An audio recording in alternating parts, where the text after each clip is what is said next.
this here. What is this? I just opened the game. It says you have already won this tournament. Please proceed to contact Illuvium support for your prize winning. Oh shit! nice. Yeah, just told me I won No. too. Oh man, It, you guys must. it was a secret. It was a secret, Lisa. Shut the fuck up. That's the trap we put in for hackers.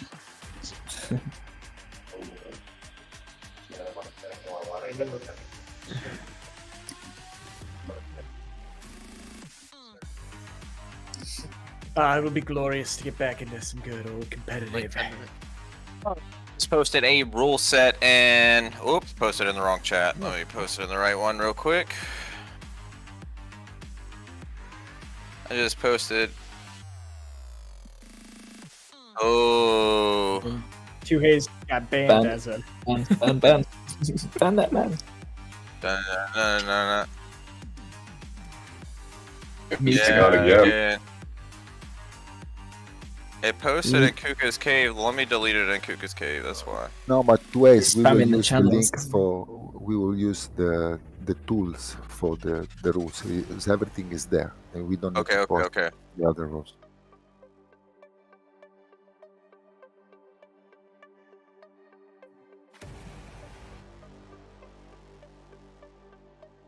What the fuck? Do not passcode. Do not collect $200. There we go. Mailing.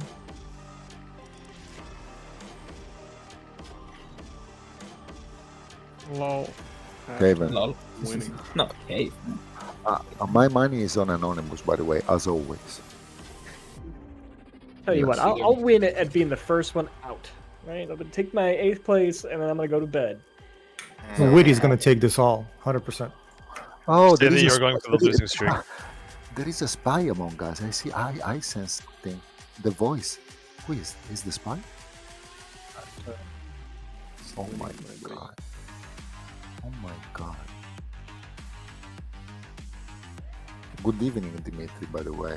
What's up, Quan? I haven't heard from you in a while. Yeah, Rich I'm is just, hanging out I'm down just in the listening gauntlet. in the background.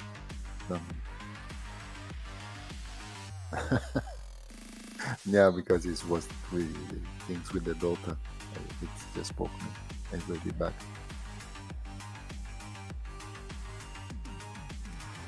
Oh, hang on. There's a marble race. What?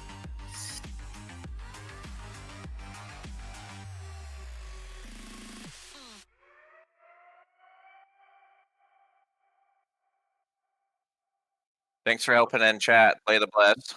I might just play as a newbie, right? Just roll the dice.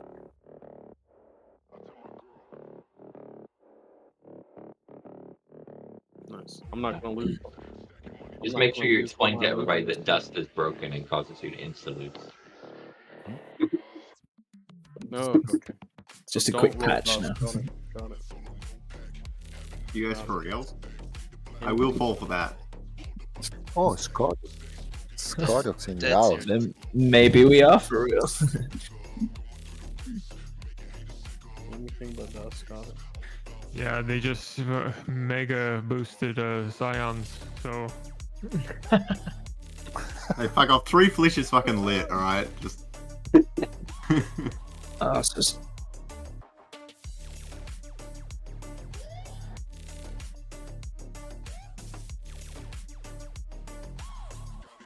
No, but all jokes aside, Dust actually suck. No, for real. Yeah, Alright, This- I am There's friends list going in this through game? chats right now. No. Unmuting people, so here's your chance to get unmuted. Please mute your mic if you're known for hot micing. Thank you. Everyone's unmuted as of now. So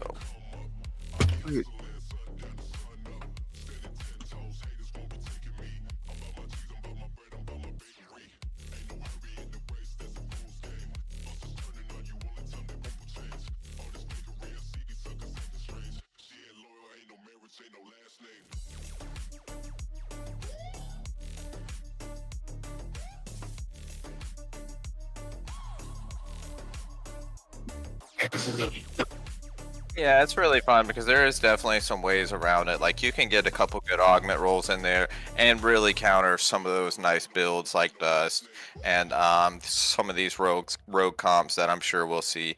But it's going to be a good time in here. This is still really early, and I know some of these guilds in here have really been crunching and grinding. So I'm curious to see if someone has kept something quiet that we haven't seen yet that's really OP that everyone kind of goes for in a certain guild. We just edit. It's Dust. All right, we got 10 minutes to start, so everyone's kind of will be filing in for like the next 20 minutes or so. We'll start going over the rule set in about 10 minutes. So everyone hang out and have a good time. It's nice seeing all these friendly faces in here. We're here. We're finally here. This is huge, and we got a great game mode that's really fun to play. I'm curious to see who takes it today. And I think we're going to have a good time in here. I'm excited to see everyone. I wish I was competing. Like this is like super fun. I know I've been having a great time in here with the guys. So yeah, it's going to be quite the party, I think.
Which one will be the most played?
And just remember, guys, we're still super early on alpha. I'm sorry, caveman.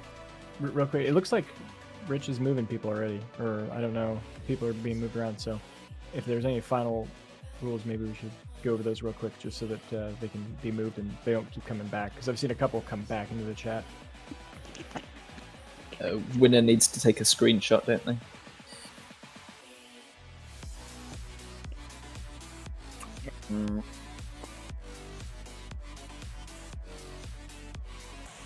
No, I don't understand. What is no screenshot from you guys? You can take it, but it's not that screenshot validates the score. We need to jump into your screen share and we take the screenshot of the leaderboard, not you. Okay. It's really important. So can you reiterate the rules or so that because people need to understand that it's not them that take the screenshot. We're still 4 minutes, still 7 o'clock. I kind of say like if you want to start going over them, we can. But I got a feeling we're going to have people jumping in. We usually have like we're gaining about 10 every 2 or 3 minutes right now. So Yes, indeed, it's not a problem. We got twice.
Here's a question for you, bud.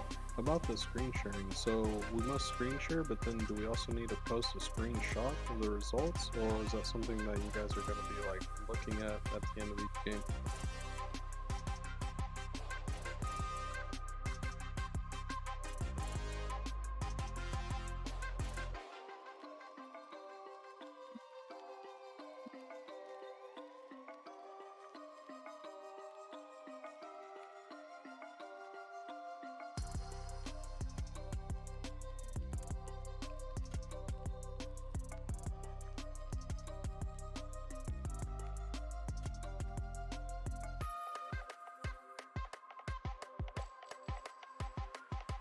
And let's be honest, guys, this is going to be pretty tough. So the better of communication that we have, like if anyone has any questions or anything like that, let us know, please, because we are going to have not many people queuing in until it's time for you to queue in.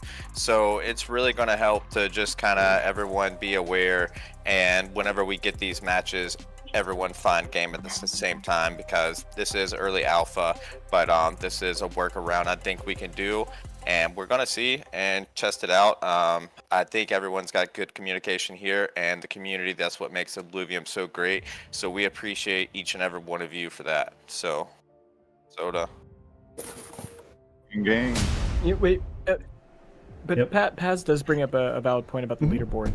And from my understanding, the first place, when they finish, it sets it up on who lost based on the survival of each round. Paz is saying that it actually will rearrange based on your total amount of points lost, if that's my understanding.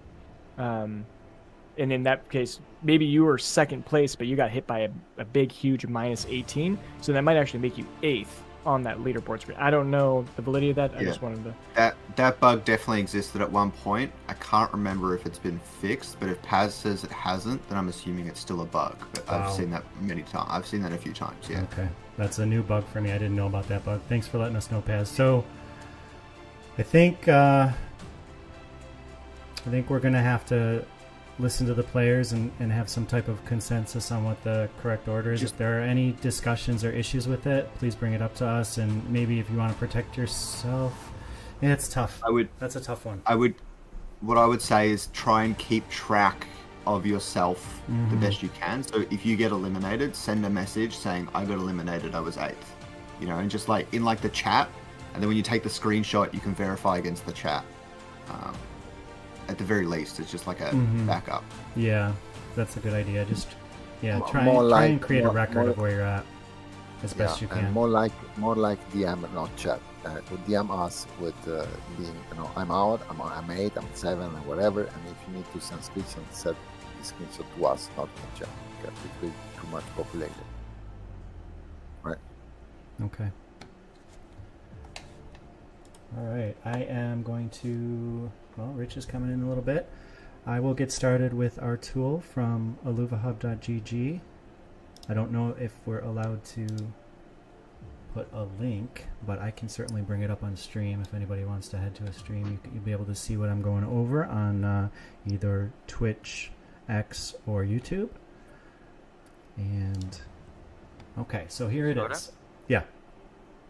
I can't share my screen. I think I need level 5. Okay, ping Rich in chat for that. Yeah, ping Rich in chat. So this is the tool that Leaky put together for us from illuvahub.gg for the Gauntlet Master Series. And on this first page, you can see all kinds of different links. We have at the bottom Gauntlet number 1, and then we have our rule set. You can click on that. You can check out the rules at any point. It also has the amount of ILV that we're able to give away. Then there's a nice About Us section on the third link that has all the different links for Hyperion socials, Soda socials, Illuvahub socials. There are links to the Illuviary on Illuvahub. If you have questions about the Illuvials, Augments section, different guides. There's a lot of nice beginner guides on there, and some donation stuff for Illuvahub. On tab 4, there's a lot of really good one-off information that you can look at for the Illuvium Gauntlet.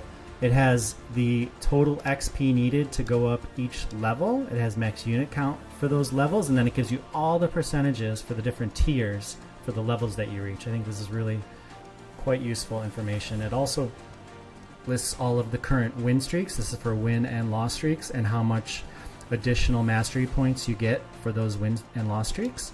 Also has the interest income chart, which is simply 1 for every 10 up to a cap of 7 or 70. Right? It has the mastery point cost for the stage 1, 2, and 3 alluvials for each tier from 0 to 5. It has all of the different rounds from 1 to 33, whether they're PvE, whether they're augment, legendary augment, all that's there, and then some quick reference charts for the affinities, the classes, the hyper influences, and it even shows the hyper class and what happens when your fighter goes hyper or your rogue goes hyper. All there at a quick glance, really nice. And then the 5th tab is our leaderboard. As we start to populate this tonight, you'll see the usefulness of it. It will incorporate all of the leaders from the different sessions. You can see what place you're in, what points you need to make the cutoff for top 8, top 16, top 24, so on and so forth. And then finally, this is the big work in progress, will be the analytics. It's what I'm most excited about. The way we envision this working is you will get a list of the top played alluvials for players for the entire tournament. You can break it down into the average points that the alluvial gets, so you'll know which alluvials are strong, which ones are weak. Again, this is a work in progress. We're still working on this part, but it'll be ready in the upcoming weeks. So this is the tool that Linky has put together for us. We thank you, Linky. Thank you, illuvahub.gg. Please check them out. Give them all kinds of likes on the socials, and you can also use, if you haven't yet, you can use their link. The referral code for them is Illuvahub, ILLUVIHUB. That's Linky and illuvahub.gg's Alliance Hub program from Illuvium. Okay, how do we feel about the tool, Tuhays?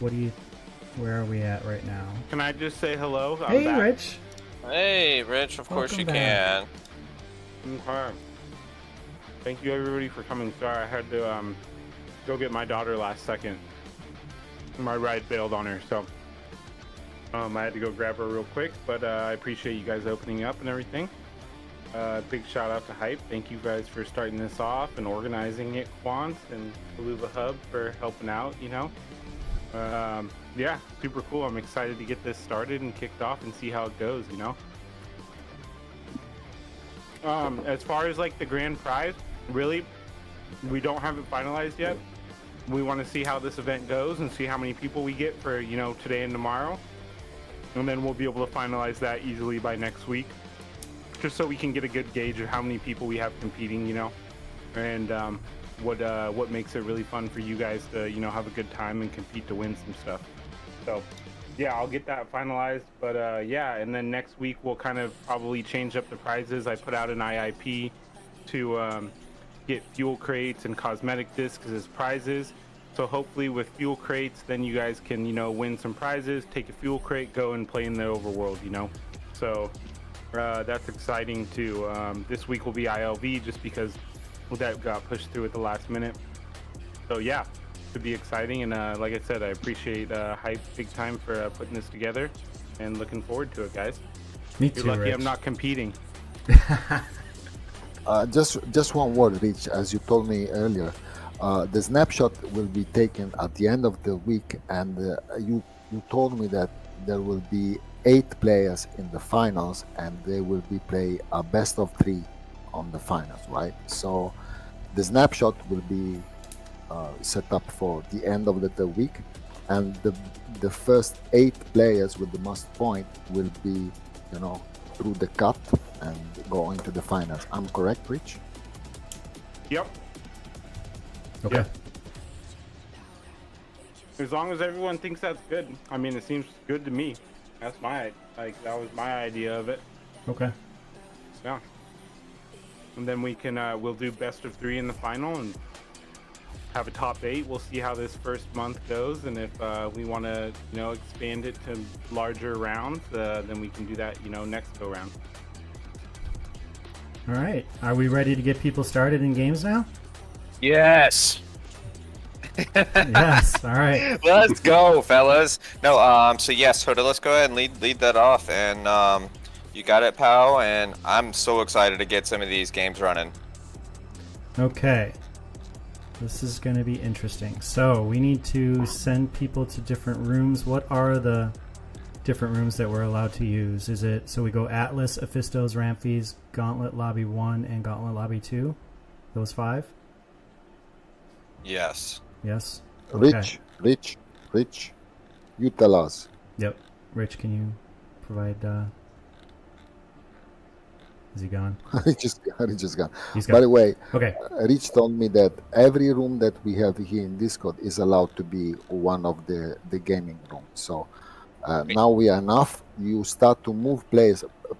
Please, guys, don't move by yourself. Just let the host move you into the rooms. Mm-hmm. And they will move 8 players each. And when the room is full with 8 players, you can talk to each other and do the countdown and whatever and start the match. Just tell us we are ready to go so we can stream your game, right? Yeah. I think I got an idea, and I think this might be the most fair. Soda, just go ahead and tell me, what if we just do it alphabetical order? You need to be streaming your game, and I could just run through the top tier. I could go Abso, Anonymous, Axel, Bailoff, because they're all ready to play, they're all streaming, and they all could go into a lobby. That's the most random, or else it's like we're going to be cherry picking. I don't want to do that. Yeah, At least ABC order. It's I think that would be the best way right off top, I'm thinking. So yeah, let's start that way, because I can't actually move people to rooms. So why don't you start populating rooms with people? all right, whenever I call your name, if you could go to room, hold on, let me get down these chats. If we could travel to, what rooms are open? Atlas. Start with Atlas. Atlas room. Okay, we will start with Atlas.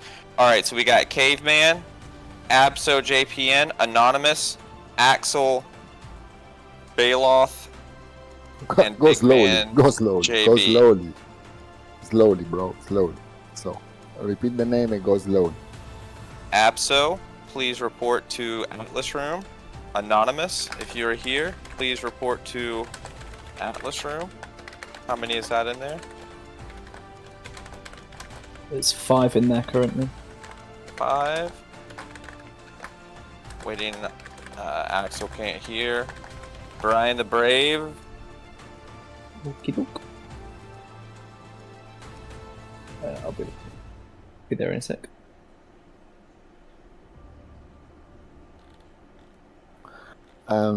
Everybody must stream their game, right? So when you see the room full with people and Capacitor. everybody. Capacitor is not playing, it's on mobile. Okay. What do you mean he's streaming his game, huh? Is it? Okay. He was telling me I'm on mobile, but maybe now it's okay. Kappa, please go to Atlas room. Or Charles Hype. Whoever jumps in there first can take it. Looks like Capacitor went with it. Okay, so we got one game started. I'm gonna jump over there real. All right, I'll get one while he's gone. I'll get another one started. We'll start Ophistos. No, wait a sec. Atlas room are more than eight guys. Yeah, I know there. So it's not good.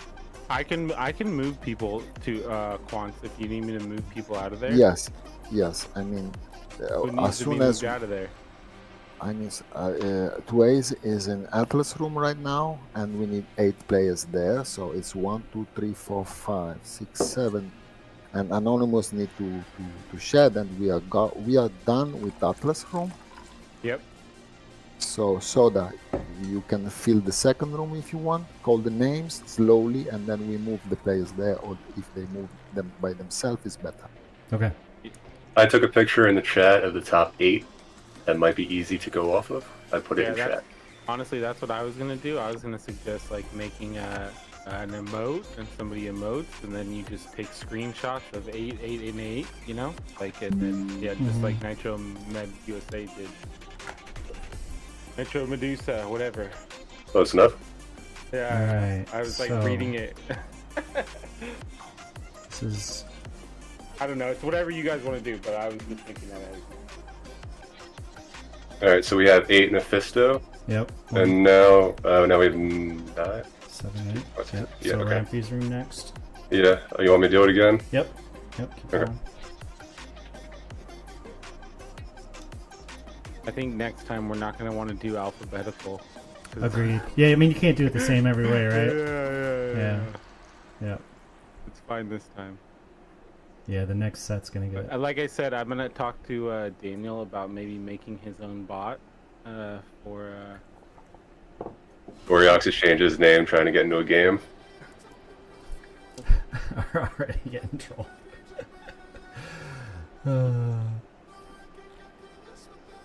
Okay, Ophisto is full. Then we go in the Ramfis room. Yeah, it's filling up. Okay.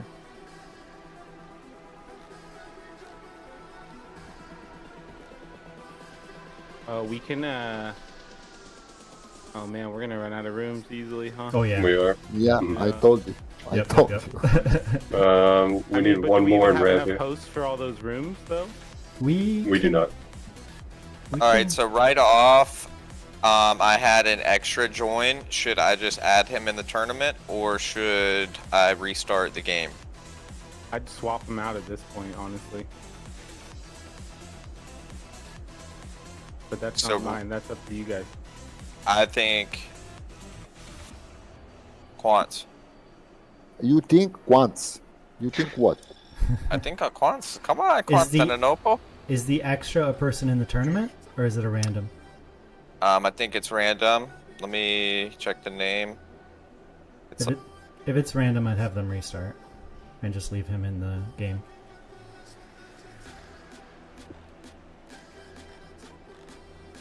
So we have 1, 2, 3. The fourth room is populated. Gauntlet lobby 1. It's one guy that is random there. Oh yeah, From- yeah, I can move him out. I'll move him out. That was the up book. So we start to populate Gauntlet lobby 1, please. I already sent people to Gauntlet Ruby 2, Lobby 2. Lobby 1 is only 3 people there. 4 now. I'm aware, but if I send 8 people to a room, it's gonna be bad. I can send more in there. Okay. Like a bunch of random people are just joining Lobby 1. Yeah, it's because the event is says it. That's where it is. Yeah, it makes sense. Yeah, okay. yeah. Here, Okay. let me see if I can edit that on the fly. It might let me. No. it won't. Mal, if you could hear me, go to Gauntlet Lobby 2. Lay. Is it cool for me to get into one of these games and start talking Yeah, about go it? while for you guys it. figure this stuff out? Yeah, All right. much better Yes. than. Yeah, let's go. They know how to play, whoever this is. Shit. Okay, so I am going to jump right into Caveman's game here. I'm super excited. This is our first look. Caveman is here up against Rit Bonstink. And Caveman, what are you rocking, buddy? Let's see what he's got here. It is 2 Groko. He is, okay, so he has 2 Tier 0 Bulwarks, and he has 3 Rogues, 3 Earth. Oh, my bad. I want to click on this stuff and look at everything, but I can't. And Caveman, and Anonymous, and Absol. Brian the Brave as well. This is a really contentious squad that we have here. Here, I'm gonna unmute just to see. They can't hear me, but I should be heard on stream. Hey Linky, let's go! Let's get it. This is super exciting. Okay, and Caveman is up against Capacitor, so now I'm going to jump over to watch Caveman from Capacitor's viewpoint. And Kappa is going with kind of a tanky team. He has 2 healers already. He has this little Riptor, but he only has 4 units going up against Caveman's 5 units. So I feel like Caveman's going to have a pretty serious advantage here.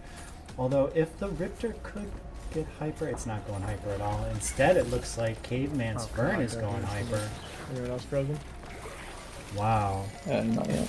He is looking really, Caveman's looking really good right now.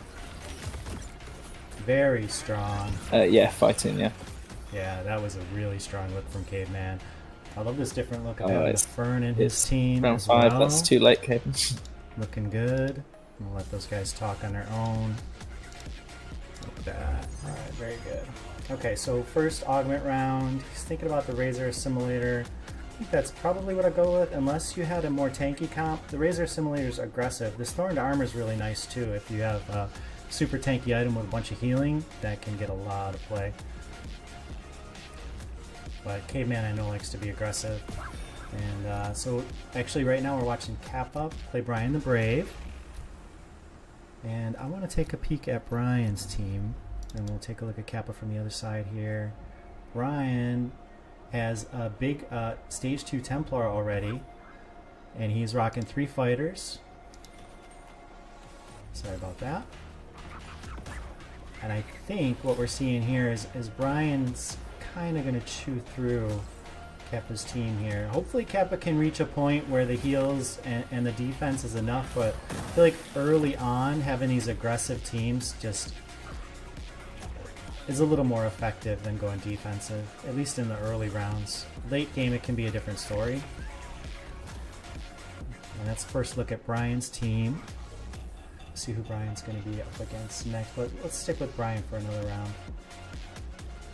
So in Gauntlet, every round you get a refresh on the store on the bottom here with 5 alluvials to choose from, all having differing costs based on their tier, from 0 cost up to 5 cost for a tier 5 unit. And early on you'll see people grabbing a lot of tier 1s. If you look at Monk Ear's tier 1, this Rylu, they're all tier 1, Atlas is tier 1, Cariblou's tier 1. He's rocking a bunch of tier 1s and tier 0s right now. Nothing from tier 2 or higher yet on Brian's team, and that's because he wants to be efficient with his mastery points, because for every 10 mastery points you have, you get an additional 1 in interest. And that's really important. And so this is just a droid round, or a PvE round you could call it, or an AI round.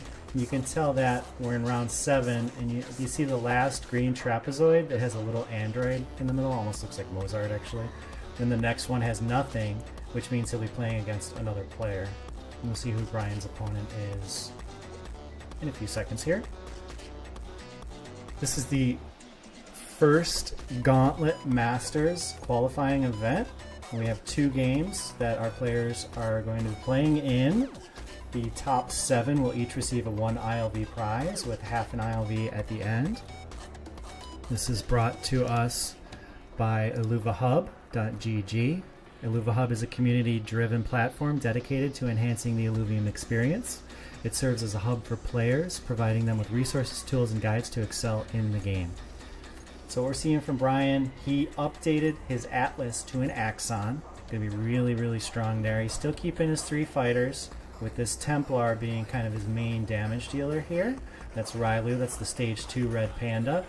One of the highest DPS units in the game.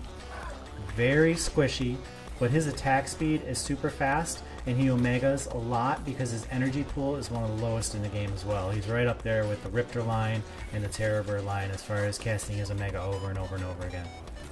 But like I said, he's very squishy, and it looks like Caveman here is going to take Brian down. I don't think... Oh no, the Water Buffalo augments are very strong. Brian might be able to continue his win streak here and bring it to 3 games. Oh, this is so close. Can we get some crits from Caveman? No, it looks like the Water Buffalo just ekes out the victory. And now, Brian the Brave is on 3-game win streak.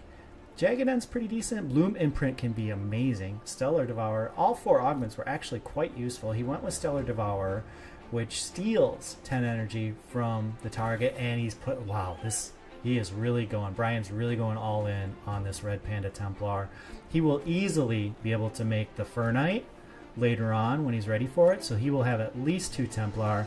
And now I'm going to jump over to his opponent, Big Man JB. We'll see what Big Man is working on. Big Man has the Arcos, the Stage 2 Turtle, and I know Kappa was working on that too, so those 2 are fighting over the same unit. We'll see how he does against Brian's team. We know Brian's team is pretty strong, but he also added Mule, making his fighters much stronger now. And look at the mule is already hyper, and it is chewing through stuff. Panda's doing work too, stealing that energy. Warp Wave Assault, Brian just... Yeah. Too much. Too much for Big Man JV. Too much. Ryan the Brave continuing his win streak. I think he's at 4 on the win streak right now. And we had a couple of people drop from this group already. Unfortunately, Bailoff and Kappa are gone. You know who we haven't seen yet and is in the lead is Anonymous. I can't wait to get a peek at his team, but right now we're going to jump over to Abso. We haven't seen Abso yet either. Let's see what he's rocking from his perspective. Abso playing Big Man JB. And this is no surprise. JPN Guild's been really heavily leaning on rogues. He has 6 units out. 5 of them are rogues with this Quinks unit. And it's going to be very tanky with the defensive augment on the Quinks unit. He also has the energy reduction of 20% on his Revenant rogue there. That is the T-Ru, I think. The stage 1. I don't know if it's the stage 2 yet. Let's see. Oh, it is the stage 2. Let's do see Revenant there. So that is T-Rual. I'm going to check this real quick.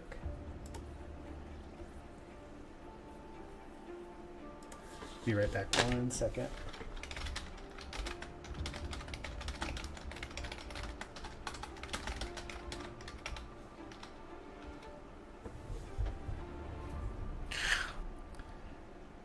Alright guys, we're going to be commentating in here, so Nitro and Soda and 2Haze are all live. Can you guys hear me now? Mic check, yep, we are back. Alright, so we're all together, we're watching this match right now. I'm on Abso, playing against Caveman. And this is a first look at Abso's team. It's a kind of a second look, I was catching up, but he is rocking 3 Earth, just got Dust, so he has the 2 Dust now. He went from that Wink to Quinks, that's going to be huge for him. Definitely a front runner with this setup right now. 5 rogues. He only has the 1 Revenant and the 1 Predator, so he's going to be looking... Oh, I see the second Revenant's already on deck. Abso's team is looking absolutely phenomenal. Do you guys... 2Haze, do you have any favorites in this match right now? How do you anticipate this shaking out? I'm really loving JP and Guild. They've really been grinding hard. They really have a strong start. They come out with a rogue deck that's usually just pretty phenomenal. And they have a really strong start. I'm curious to see how that pans out long game for him. But I know Caveman in here, he's been grinding really hard, and he's got some tricks up his sleeve. So I'm curious to see what he does too. I definitely got my eyes on him. And but this JPN Guild, there's Abso in here. They're really good. We also got Brian the Brave, aka the Brain, and he's a really strong player. So I'm really curious to see. Anonymous is in the house. This is a really strong lobby here, and I'm excited to see who takes it. Who do you got on this, Nitro?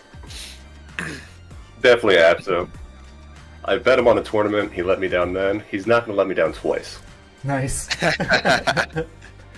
I'll take Anonymous on this one, guys. It's close between the top 3, between Anonymous, Abso, Caveman. Brian definitely kind of dark horse for me in this. This is just a really top tier lineup, but I'll go with Anonymous. And Abso's just cleaning up this round. Look at our first look at Anonymous's team. See what he's building. He has not lost yet.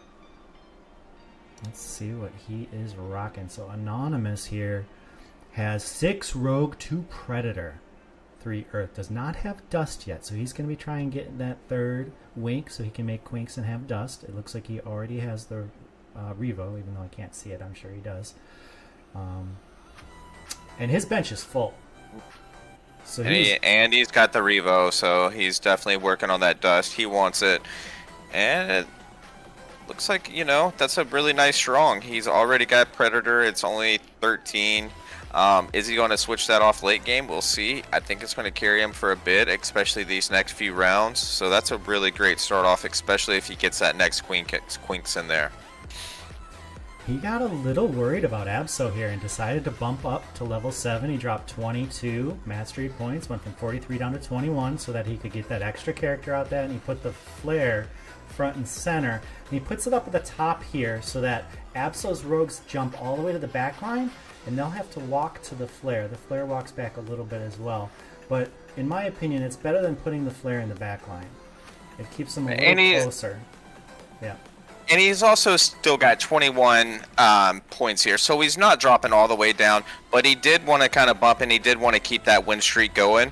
We'll see if it pays off for him, Cotton. Yeah, this is looking like a tough fight, but Anonymous has been chewing through the enemy rogues of Abso. Can he pull it out? It doesn't look like it. It looks like Abso's going to take this one, take Anonymous down for the first time. Nice. We have a battle here. Wow, and that he just took down 3 Fire, 3 Earth, 6 Rogue, 2 Predator on round 13. He took down a really strong team. Absol looking good. Who had Absol? That was 2Haze, right? No, that was me. Oh, Nitro has Absol. Good call, Nitro. All right. You must be. I got like I everyone. got the dust. All right. we got Anonymous in here with a little bit of trash talk, which I expected in this tournament. So this is what I've been waiting for, is competition. Some not egging on trash talk, but just some competition in here, and we finally got a game that's really fun to play, and we're getting some of that competition. So it's really fun to watch here, and we got Anonymous and Brian the Brave going at it right now. We had a nice adjustment from Brian the Brave right there.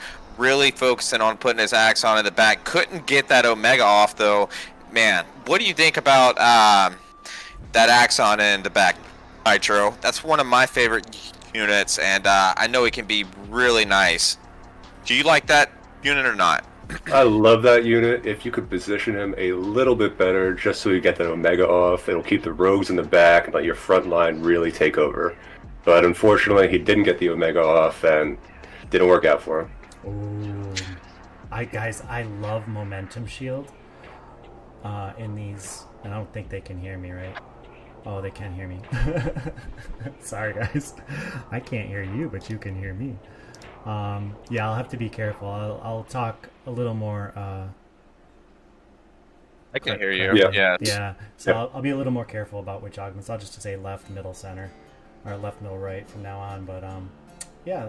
Interesting augment choices, and I definitely don't need to say which one he chose. Yep. But I think that was a pretty good augment round for Anonymous here. He's fighting Big Man JB, fighting for his life with 16 points left. Let's see if this is the knockout blow to Big Man. It's going to be close. I think he'll still be okay.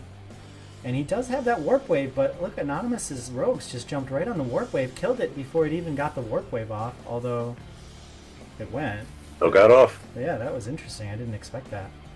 Little delay there. After this wave, I suggest we jump to another chat. We can jump over there and kind of check them out. That way we're not like stream sniping too much on one person.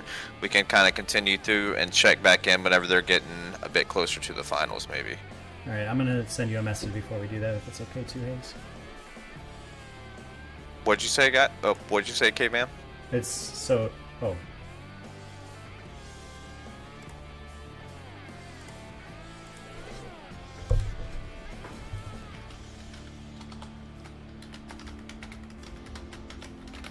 Yep. The 4 that are left are still great competitors, and pretty much who I'd expect to be in this match. Yeah, right. I don't think much would have changed if they were still in the game. That's sorta no. We just had some players disconnect right there, and that's what Caveman was saying. So. Oh, okay, I have players on mute. I wasn't sure if I should include their banter or not. Looking forward to hearing people's feedback on that, especially because we can't control if it's PC or not. I'm just not sure. I would send it. I mean, I think that's gonna add in some. I mean, if someone drops something bad, I mean. But I would definitely. I think everyone's gonna be okay. Okay, they're unmuted. All right. He can hear you now, Caveman. Yeah, no, I can. No, I was just trying to pass the information because this lobby was pretty scuffed. So that's what I was trying to say. Gotcha. All right, I'm gonna jump over to Abso. He's just fighting the AI round right now, but I wanted to take a look at his team since he is in the lead right now. He's rocking 3 air, 2 dust, 5 rogue. Still doesn't have the 6th rogue out there. 2 revenant, and he also has 2 empaths, so could go with the 3rd empath if he wants. He's missing the predator, so that would be another thing that would be nice. You can see he has just the 1 Chuko. So 2 Chukos short of Predator still. Has a nice win streak. Really has some gold left. Got 41 gold. That's really nice. I try to stay about at least 20, and that gives you some eco back. But that really, once you start really ecoing hard, and if you get some good rolls early on, that feels so good to like have some nice eco and a strong team at the beginning. It's just really nice. So got some pretty good eco here. Round 17. Yeah, it's phenomenal.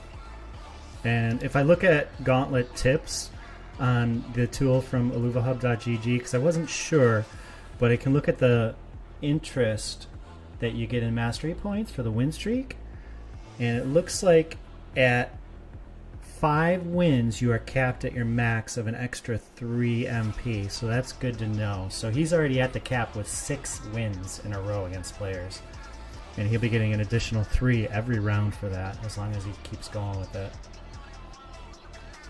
And with him at 50 mastery points, he's also getting another 5 every round right now. So yeah, he's really on autopilot here, playing up against Caveman. Caveman has 3 nature, 2 dust, 3 rogue. So a bit more of a tankier team. We can see he has the bird in the back line there. Let's see, the bird got jumped right away. I'm not sure that's ideal for Caveman, but it did get charmed away.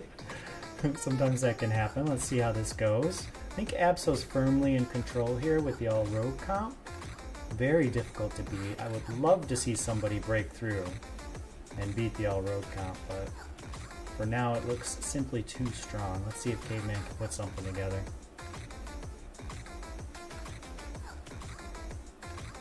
So let's say you're fighting Apso right now. What would you do to counter him?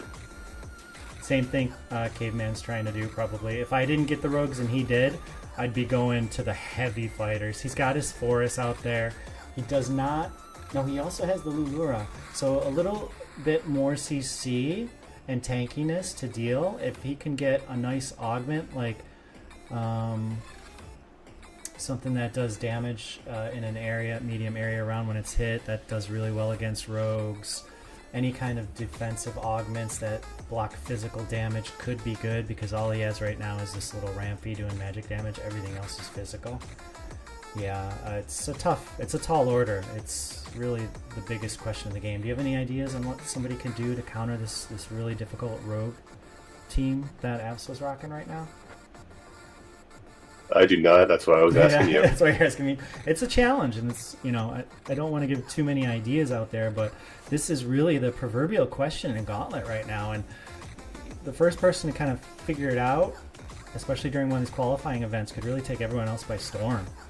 And we're looking at Anonymous right now. He has that times respite on his Revo, so the Revo is going to be actually really difficult to take down. We'll see how much CC he can put out, but still, it's looking difficult, right? Like, I don't think it's going to be enough for him, and that is a great augment on. I don't know. He's still got a big shield. Yeah. If he gets another big Omega off, I mean, it could be really close. Can be. That shield is doing work. That's, oh wow, he just Vampire completely came through. wrecked there. Yeah, yeah, that's tough. Let's see what Anonymous can build. I'm sorry about jumping out right there, Soda. I'll do a better job. I'll let you know when I'm about to hop out. I'm getting pinged like crazy, so I'm just trying to get some other games going. Yeah. But yeah, everything's going okay. So yeah, we rely heavily on you two, Hayes, to take care of the modding and get these games working. And look at how beautiful this looks. All these players. We have 5 lobbies all going with full games right now. Yes. First time ever. 5, 6, 7 games going. Maybe even 8 in the main voice channel. This is absolutely incredible. Thank you to everybody who showed up. There is games going everywhere. I mean, every lobby is full. I mean, if you're an outside viewer coming into, we even got the CC streaming going on. Rich has got people in there, and I got pings in every channel. I mean, it's going crazy. So this is kind of what I was expecting. So I know, I'm just so excited. And guys, we're still super early. In a few weeks, I mean, we will have private lobbies. Don't quote me on this, but we will have some much upgraded quality of life improvements for Illuvium, and that really fires me up. So, but this game mode right here and the competitiveness going on, we got Absol and Anonymous really duking it out, doing really well, but we got Brian the Brain in third. Caveman just got knocked out. Sorry to see a Caveman. Really strong competitor there. Always love to see him compete, but just couldn't quite pull through in this one. Right, and he'll have one more chance this evening. A fourth place finish gets you quite a bit of points. It's 13, 10, 8. I think it's 6 points for fourth place, so not completely out of it. Caveman could always take first in his second match, and that would give him 19 points. I think that's a pretty solid showing if he happens to take first. I feel like he may need a first place. I don't know if second place will do it, but I know he'll be gunning for that first place finish in the second game. Caveman is quite a competitor, very strong. He always has tomorrow too. Yeah, go ahead. He always has tomorrow to compete and just get a better score. I know it's late for him. He's tired. Yeah. It's what, up 4 or 5 in the morning back over there. The only reason I lost is because I had the bug since round 5. I literally was leaving and then coming in. Like I had an Inferno and a Frost augment. Like there was nothing I could do. Like, that's rough, right? Well, that makes a lot of sense, and just a good reminder from Caveman here. You know, this is a very, very early look at the game. We're just, as players, we're just so excited because we're at Hype Academy. We're very invested in Illuvium, and when I saw this Gauntlet game mode, I just fell in love with it immediately, and I couldn't wait to get this series started. So we're really pushing the envelope on what we can do. Yeah, we need emotes in there. You're gonna be spamming them like crazy. Where's our emotes, Anonymous? Yes, get us some emotes in there, and plus the battle boards. We haven't even talked about them, but they're looking magnificent. The Crimson Waste, I got that one. Also got the space. I think the space theme is one of my favorites. I mean, it really throws you out there, and just like the glow you get on all of your alluvials really looks nice. So I love them. Nitro, do you like the emotes? Do you like the battle boards? I'm really waiting on that dojo too. I cannot wait on that one. I only like them when I'm not versus Anonymous. I don't want someone spamming it on me all the time, but they're beautiful. The boards are great. The emotes are fun. Just use them with caution. Yeah, I'm with you, Nitro. I love the emotes. I think they're amazing, but I'm one of those people that can get... I'm a poker player, right? So I can get tilted. I don't like other people being able to tilt me, so I need to be able to shut those emotes off, or I'm in a disadvantage for sure. Yeah. So we're heads up here for first place with Abso and Anonymous, and they are neck and neck. 69 points for Abso, nice, and Anonymous at 60. Alright, we're just coming out of a droid round, and we'll watch Anonymous first from his perspective, facing off against Abso. See who takes down these 13 points. They'll be in a great position. Both of them, first and second place points. I gotta check on these pings. I'll be right back. Yep. Now, I see Anonymous actually has 2 Quinkses. I don't know the value at this point of holding that second Quinks. Going from a Quinks to a Gazotep for me is not a huge step up, so I'll be interested to see if he goes for it. He also has the Forest on the bench, which is huge. He has the Verminio there as well. So he could do Revenant. Oh, you know what? He might be 1 Tiru short of Revenant. Yeah, maybe. We'll see. If we look over at Abso's bench, it's much more sparse. So Abso's full team is kind of out, and he is going for interest, whereas Anonymous is looking to build the winner here. That's what it feels like to me. At 5%, how many times do you roll for that Tiru? I wouldn't specifically go for it at this point. If it pops up, you can go that route if it makes sense still, but it's a little unlucky for him to be sitting on that right now. It's tough. It's a difficult spot to be in. He may need to shift strategies. And right now, to me, it looks like Abso is comfortably taking this round, so Anonymous is going to have to do something to turn this around a little bit. Although I could be completely wrong. Yeah. Anonymous with the win. Wow, impressive. Now it's Anonymous in the lead with 60 points and Absol behind at 46. Absolutely unbelievable. Let's take a look from Absol's perspective. See what he's dealing with. He has a couple of augments just waiting to join the fray. reading the situation, trying to figure out exactly what the best strategy is to beat Anonymous. 3 air, 3 fire, 2 dust, 6 rogue, 2 revenant. Always, I feel like the JPN guild very good at hitting their synergies, and they have put a lot of thought into the teams that they build. And they have a plan. They have a very clear-cut plan, and they execute it really, really well.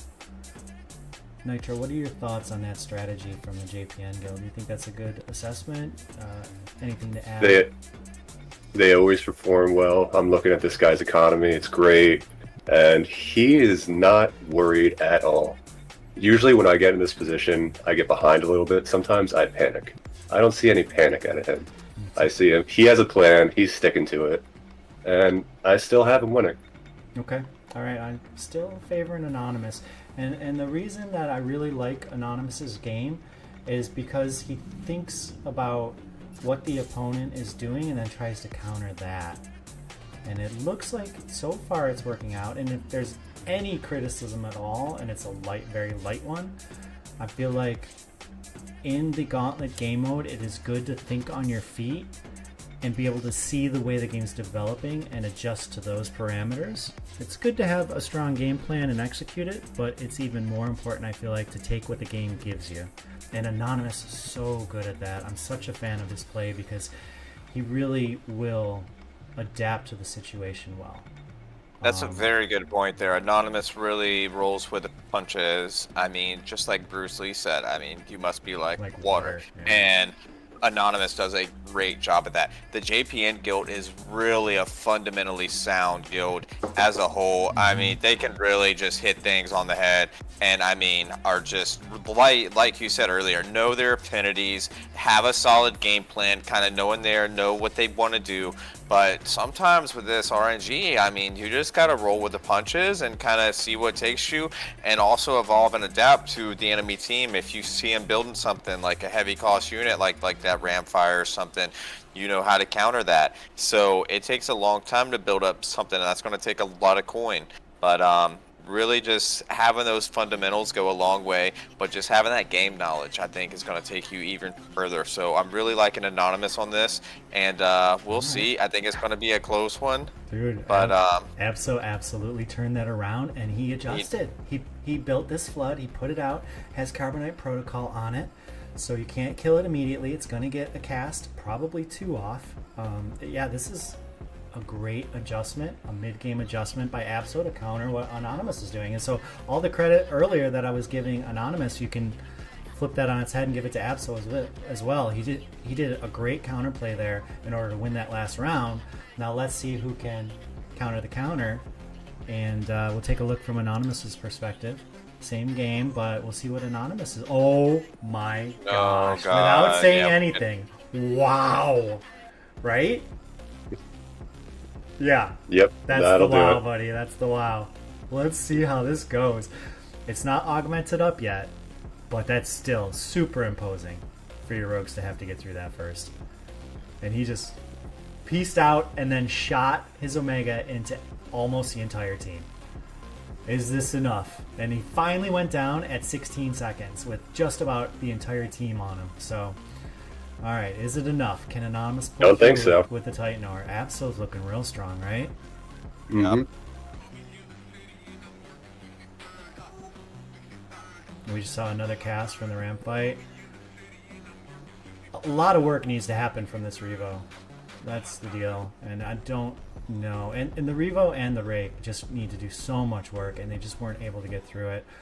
Well, it'll be interesting to see if there are any augments or anything, maybe some heals, something to keep that Titan Or alive a little longer. Oh, we have a legendary augment round. Interesting. I'm inclined for 2 or 4 on this. He went with 4. Mm-hmm. Solid choice. You know right where that's gonna go. Right? I mean, well, yeah. Yeah, it's going there. Yeah, There's no would question. think, but it would be better if it were, instead of a singular augment like this one is, if it were an AoE augment, right? This is a singular augment. It only affects one of the enemy team, but yeah. Could really go for an arcane counter blast right now for him. That would really help him out a long way. I think that would change the entire nature of the game if that were to happen. Yeah, that's a good point. One of my favorite augments. I know it's one of your favorites too, 2As. Oh my gosh, I'd love it. I would build a whole team around that. If you get it early, yeah. Oh my goodness, yes. I mean, really, you could almost exactly build the team that Anonymous has if you get that augment and throw that Titanor. That's GG at that point. Alright, let's see where our other leader this match is, what he's building. He's just getting through the same round, and it's pretty obvious with his bench what he's looking for here. Right? Yeah. And he is rolling down a little bit. Thinking about that. Surprised he didn't grab it, but makes sense. Yeah, it looks like he's just going the other way, and that's it. There it is. Okay. Alright, we'll see. Very interesting augment choices on that unit. Yeah, I actually like that a lot. Really fascinating choices from Abso. Anonymous is kind of on the ropes here. I feel like Anonymous does have 2 more rounds that he could lose. And I don't think he'll get knocked out, even on wave 28 if he loses here. And they're sending it. And so here we go. We have Ramfire team versus Titanor team. Who's going to come out on top? Alright, we're getting close to the first Ramfire cast. Will Titanor cast his stun before Ramfire gets in the air? No, Ramfire's up and casting. Is it impactful? It was impactful.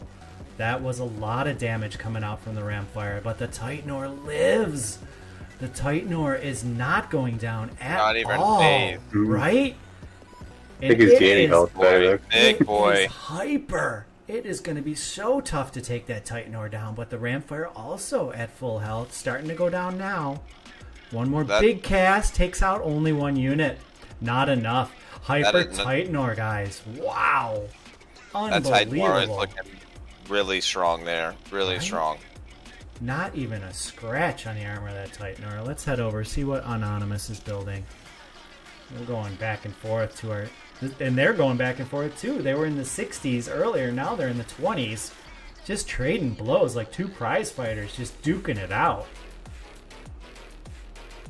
Absolutely unbelievable first match.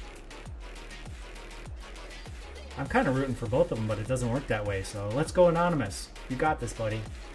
No, Abso's got this. It's hard to tell, right? Like, it's going to come down to whoever plays this better. Whoever plays this finish better. These are 2 really top of the game players just duking it out, leaving it all on the line. They're already at round 29. We're going to see around 30. Here we go. Can the Titanor do it again? Oh, way more damage coming out. Yeah, a lot more damage. Much better positioning from Abso on this one. That Titanor Omega was excellent. It went right down the line. We're going to see his first cast from the Ramfire coming up right here. It's going to take out the Titanor for sure. Takes out a couple of others. The Quinks is low. I'm leaning more towards Abso on a comeback here. Looking real good for Abso. Abso looks really good here, yep. His positioning was sound. Is there anything Anonymous's team can do? That Revo is doing Got a work. really fired up Revo, so we'll see. This could be a big cast here. I don't know if... Nope. Not enough damage, right? Let's see what the Rake does here. Just not much damage. Not enough, and then the final cast from the Ramfire from the big guy to take it all down. Alright, we're going to head to... Oh no, they're doing it again, so we have the augment round. Yeah, this is difficult. I'm thinking... I'm not going to say anything until he picks, but... He went with Momentum Shield. Trying to stay alive a little longer. I was actually thinking on the bird I would have put the Pierce on the bird. Yeah, but I'm really fascinated to see if you can kind of keep things alive longer with the Momentum Shield. This is Anonymous's probably up against the ropes here. If he loses, it will be the knockout blow. Abso Japan may have another round. I don't think he'll lose 23 points if he loses this one, but it is possible. We will see. There we go. They're sending it. The Momentum Shield gives 250 shield to everybody on the entire team. They may need to be within a medium range. I'd have to I check think that. it is within I the think it medium is range. medium range, but usually people will give it to the whole team. It looks like the Titanor's going down again really easily, like Buddha and Absol coming. It just needs with some the sort of heat. support with that Titanor. Oh, he's getting it now. This is the comeback from Anonymous that he needed. The Ramfire's And still alive. he has, It's gonna... he has a full rake. I mean, that is going to He do a is lot. Chewing through, and it is the hyper rake that is just doing so much work to help out the 2 Revo. points. So close. Very nice. Okay, wave 31, the final wave. Who can out position? Who can outsmart? Who can outthink their opponent here? Is anybody going to roll down and get lucky with a special stage 3? If anyone is lucky, I would say it's Anonymous. He just got a T5 Titanor emote. So I'm sure if we had emotes in Gauntlet right now, he would be spamming that because that is the best emote that has been opened so far. So I know he's very proud about that. I was there when he opened it. And so maybe Titanor, some good luck for him. We shall see. He's got 2 seconds. We'll see how it goes. He's trying to move. He didn't get that last move off. Let's see what happens. It is the entire team. He has 500 shield on the entire team. That may be what brought him through last time. Oh my. Look at 3 of his DPS is caught off on the really super tanky Quinks. And they're going to get blinded as well when that Quinks cast. Ramfire's getting hurt. If that Ramfire goes down, Epso has no hope. But it's walked off to the side a little bit. It's not going to get the entire team. And the first Revenant is down on Absol's part. We get a cast. It was pretty impactful from Ramfire. It did a lot of damage, but Absol is up against it right now. Oh my gosh, this is so close. It could be anybody's game. Super close fight. Who's going to win the finals? It looks like Anonymous is We ahead. got Bird, Anonymous Bird in wants here. to eat. Anonymous is taking it. Taking Let it to the bird Absol. eat. And that, our first place qualifier so far. Congratulations, Anonymous. Congratulations, Anonymous. Very Thanks, well boys. played game, guys. Any words from the winner, Anonymous? I'd like to thank my mother, my father, my family. I really appreciate giving me birth so I could clap some cheeks in Illuvium. Well said and well played. I'd like to thank your parents too. Guild, one of the newest guilds. Check it out, Anonymous. Get good. Get good. They call me JP. I'm from JPN too, but I call myself just Pawn and Noobs. So Just Pawn and Wow, nice one. got him. Got him. All right. Well, great job, Anonymous. Good We're going job. to That was check an back exciting in. match. I'm going to go ahead and grab a screenshot of this, people, if you're out there playing and you got the first place. You got to tag somebody. You got to get the screenshot. I have it. I'm going to take care of... Well, actually, can either Nitro or Two I already could did you it. take care of it for me? You got it, Nitro? Yeah. Okay. I'm going to jump into a Fisto's room next, guys, and we'll see what's going on All there. right. Okay? Let's do it. All right. All right, everyone who's in this lobby, All right, let's see where people are at here. I'm jumping into the first game I see. It's not loading, so I'm going to jump over to Charles, actually. There we go. Charles Zilla up against the ropes with only 5 health left, but he's up against a droid round, so he is going to be okay. Dimitri leading this group with Erica Gloom in second, Fabled in third, Fox Spirit in fourth, and Charles on the ropes in fifth. This is quite a stacked group we have here. Dimitri showing up, putting down the hurt. Love to see it, buddy. Keep it up. Good luck, everyone. I'm going to try and not give away specifics of what you're doing, but still talk about what's going on here. So what I see here is, from Charles, I see 3 air, 3 fire, 2 dust, 2 bloom. He's at 5 rogue with 2 revenant. So those revenants will be given the shields, but also if you look at the augments, he is rocking a warp wave assault, which is very impactful, and I absolutely love the augments he has on his Forest, okay? This is 2%, the pink one with the line, the diagonal line is 2% attack speed increase, and that is perfect on the Forest, but he also has the temporal safeguard on there too, which for every Omega he heals for 200 and also gets 2 seconds of kind of immunity to CC. So that's really big on the Forest because he casts his augments so often. So it looks like we're... Well, I don't want to talk about specifics about what Charles is doing here, but he's up against Fabled with 19 points. I think Fabled could maybe lose one more without getting kicked out of this tournament right now. So this is a really interesting match. Charles Zilla does need to win to stay in. He is up against kind of a mixed comp. He has some... Fabled has some rogues, has some tanks, has some CC, and has kind of a couple of carries too with the fighter carry, the same Forest. So it's kind of Forest squaring off versus Forest over here on the right hand side. Which Forest will be victorious? Tell me what you see. Well, obviously you see this Forest going down, and that's probably the round, if I were to say early. Yeah, I think you're right. That Forest going down really impactful. We got a really nice cast out of the Ram fight. That's the stage 2 Pterodactyl line.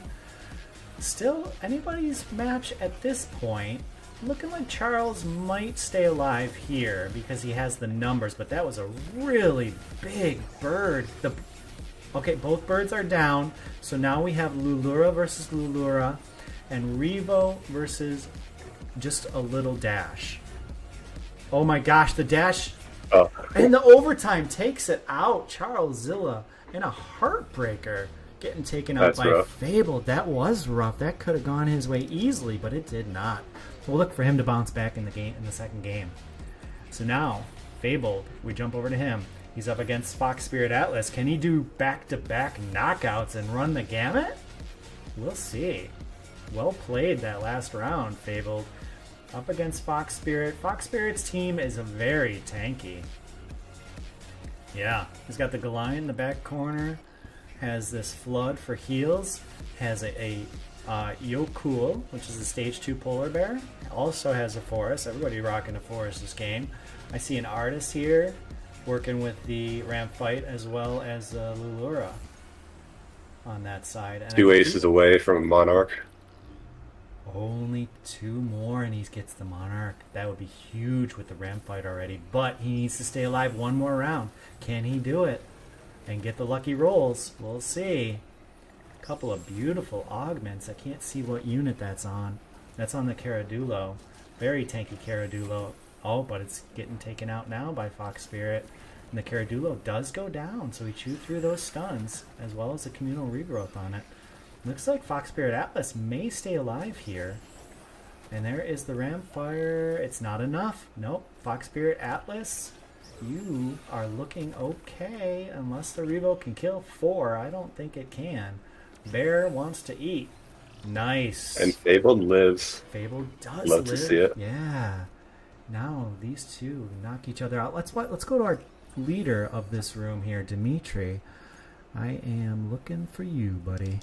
Let's see what Dimitri's doing now. Making it work. Making it work. I like it. Okay, so we see a couple of rogues, 4 rogues total. We do have Dust. Dust is huge to have. We got a couple of nice tanks over on Dimitri's side. And looks like he's building right now.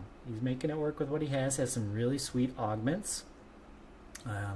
That Rake's going to do a lot of damage with the piercing. He's hovering over, showing us this is definitely the hero right here. Evasive, because the round started, but evasive veiling on Quinks, so nasty. It's basically impossible to kill the Quinks when it has evasive veiling. You can throw it in the middle of 3 or 4 rogues, which he's done, and it just takes a very long time because the blind goes back and forth with the augment. Quinks is going to get another blind off right here, blinds everything around him. Meanwhile, Dimitri's team is taking out the back line of Fabled and just chewing through. I'm a little worried about Dimitri here. Fabled's looking pretty good. Let's see. I think Fabled is going to take this round handily. Dimitri, what happened, buddy? You just got some stuff handed to you by Fabled. Fabled wants to win this entire game here. Can he do it? I don't know. Let's see. I haven't seen Erica Gloom We yet. will see. It's a really close game here. I mean, we got Dimitri leading at 28, Eric at 22, Fox at 7, and Fabled at 4. But Fabled's got a really nice team. If he gets knocked out, I mean, if that's the only one that can counter Dimitri, we'll see. But Dimitri's still building. He's not building too much. He's kind of just pushed a level there. So we'll see. But I tell you what, Dimitri's going to be a guy in Leviathan that I'm worried about. He's been on the market really sniping these alluvials, really these higher stat characters. And once Leviathan hits and is big, and there's some big tournaments in Leviathan, watch out for this guy. I mean, he's got some really high stat Illuvials in there, and I'm curious to see them when they're all maxed out. That's a really good point you bring up. And Dimitri's going to hate me for saying this, but it's absolutely true, and it will help people out there. And I want to get right back to the game, but now is the time to scout that marketplace for deals. They're really out there because there are no automated tools to grab things up. So if you manually go through and find stuff, there's some amazing deals on the high-value Illuvials. And okay, so back to the game. Fabled is doing it again, going through Erica Gloom. I tried to go on Erica Gloom, but their stream wouldn't load for me. So we're watching from Fabled's side again. And Fabled, what a comeback! And I really think Fabled has a nice kind of core of augments that are working well together. And that's what is really... The units are nice too, but the augments just work really well. And so we are headed into an augment round, speaking of augments. Down to 3 players. We have Just a quick update, Soda. Everyone is in their rooms playing. All the games are going good. I'm getting screenshots sent to me, so everything is kind of panning out nicely. Everyone, I mean, of course, there's going to be some issues. Everyone's just kind of rolling with the punches some. But yes, we got everyone is happy and playing and back to it. Just a quick update. That's a great update. And this is what I was hoping for would happen. You know, this community is hands down the best gaming community. One of the best communities around. Yeah. It's great, man. Yeah, literally. They are so great. Yep. And you all are making it work. And I see 1, 2, 3, 4, 5, 6, 7, 8 gauntlet games going on right now. Grassroots making it happen. This is just phenomenal. We do have a lot of support from Illuvium as well. Thank you so much, Illuvium. So much support from everybody, and thank you for that. It takes a lot to put stuff like this together, and the community has just been amazing. You guys have just made it work. Thank you so much for working with us on this. And so, Fabled, can you do it? Can you keep going? What do you guys think? Can you run the gamut here? Can they do it? We're gonna see. This is just a, you know, we will see. Yeah, we'll see. I'm feeling pretty good about Fabled. He's got a nice counter for Dimitri. But Dimitri's got him on points, but I mean, we're down to the last. I don't think he's going to make it through one more round. So, I mean, this last round is going to be it for him. This is a big one. Yeah. So, Fabled against Dimitri. Fabled or Erica has to beat Dimitri twice to take Dimitri out. Dimitri only needs to beat them once. And they're also going to have to deal with a ghost at some point, too, with an odd number of players. I've been taken out more than one time with a ghost. Not ashamed to admit. I really like how he's protecting his seer some. I don't like how he's throwing his Titanor out there all the way. I would leave him a bit closer to that seer Omega, but it's just play styles where we will see. All right, he might could have caught that ab up there. A full adjustment from Fabled. All right. The match is afoot. What do you see? What's going on? The ab, I really like how he's taking just as much damage from that gyro, so that was really nice. Gave him kind of a boost on some energy there. But I don't know if it's going to be enough. We will see. It's looking like Dimitri may pick this one up.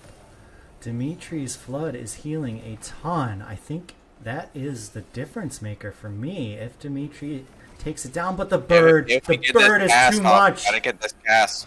No, look at the forest. It's just too much. The damage coming out of the forest is so big right now.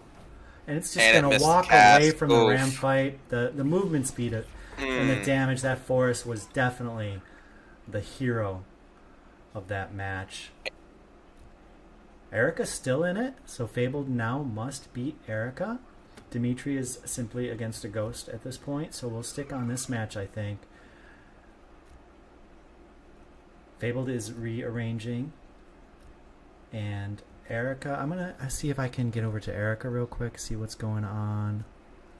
I don't think I'll be able to. I haven't been able to get into Erica's stream, but yeah. So we'll stay with Fabled. Really working it. Fabled is feeling it. Knows they need to win in order to continue and have the chance to go up against Dimitri in what will probably be the ultimate match. They'll get one more augment round, the winner of Erica versus Fabled here, before they have to square off against Dimitri. They may get lucky. Now Erica has the Meteoric Onslaught. That, for me, is one of the best augments in the game. Let's see if that's enough.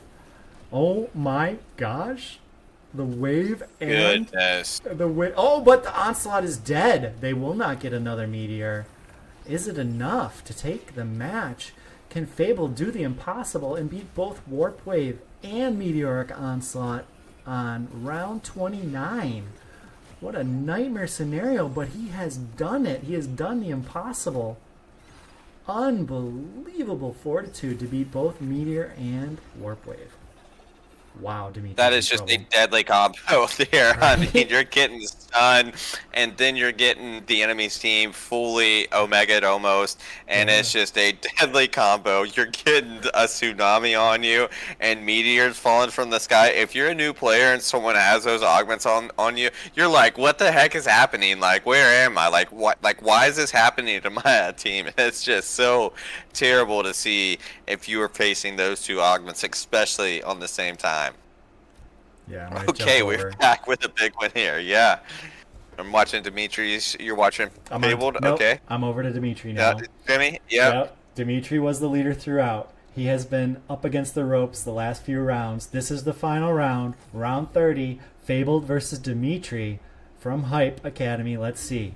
Here we go. I really got my money out for Dimitri here. He's just an OG member in Hype. I mean, I'm really hoping he pulls through here. I'm not trying to be too biased, but just an OG member, and he plays the game hard, and just a fun guy to be around. So I'm really hoping he can pull through. Soda, what's going on here? Same, top 100 player and beyond as well. He is getting it taken to him from Fabled here. That was a really impactful Ram fight Omega.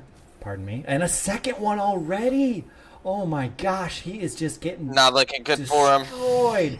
Fabled with the comeback. Unbelievable. With 4 health out of 100. Runs the entire floor. Good game. Well played. First by Fabled, second by Dimitri. Let's get the screenshot of this for the official results. If you're playing, don't forget to call us for the screenshot. We need those for the official results to put into our tool from Linky and illuvahub.gg, so we can track all of this lovely information that we're getting, because we don't have API access yet, so we are doing it on our own. There's tons of good information to be gained from an event like this, and I'm really looking forward to the next match. That was a really well-played game by Fabled, as well as Dimitri and Erica. Just a really nice match to watch. Soda, I think now would be a good time to go ahead and announce live. Everyone is kind of asking what they should do on the next game. Should they go ahead and jump into the main lobby and just kind of hang out there and wait to start the next game, or what?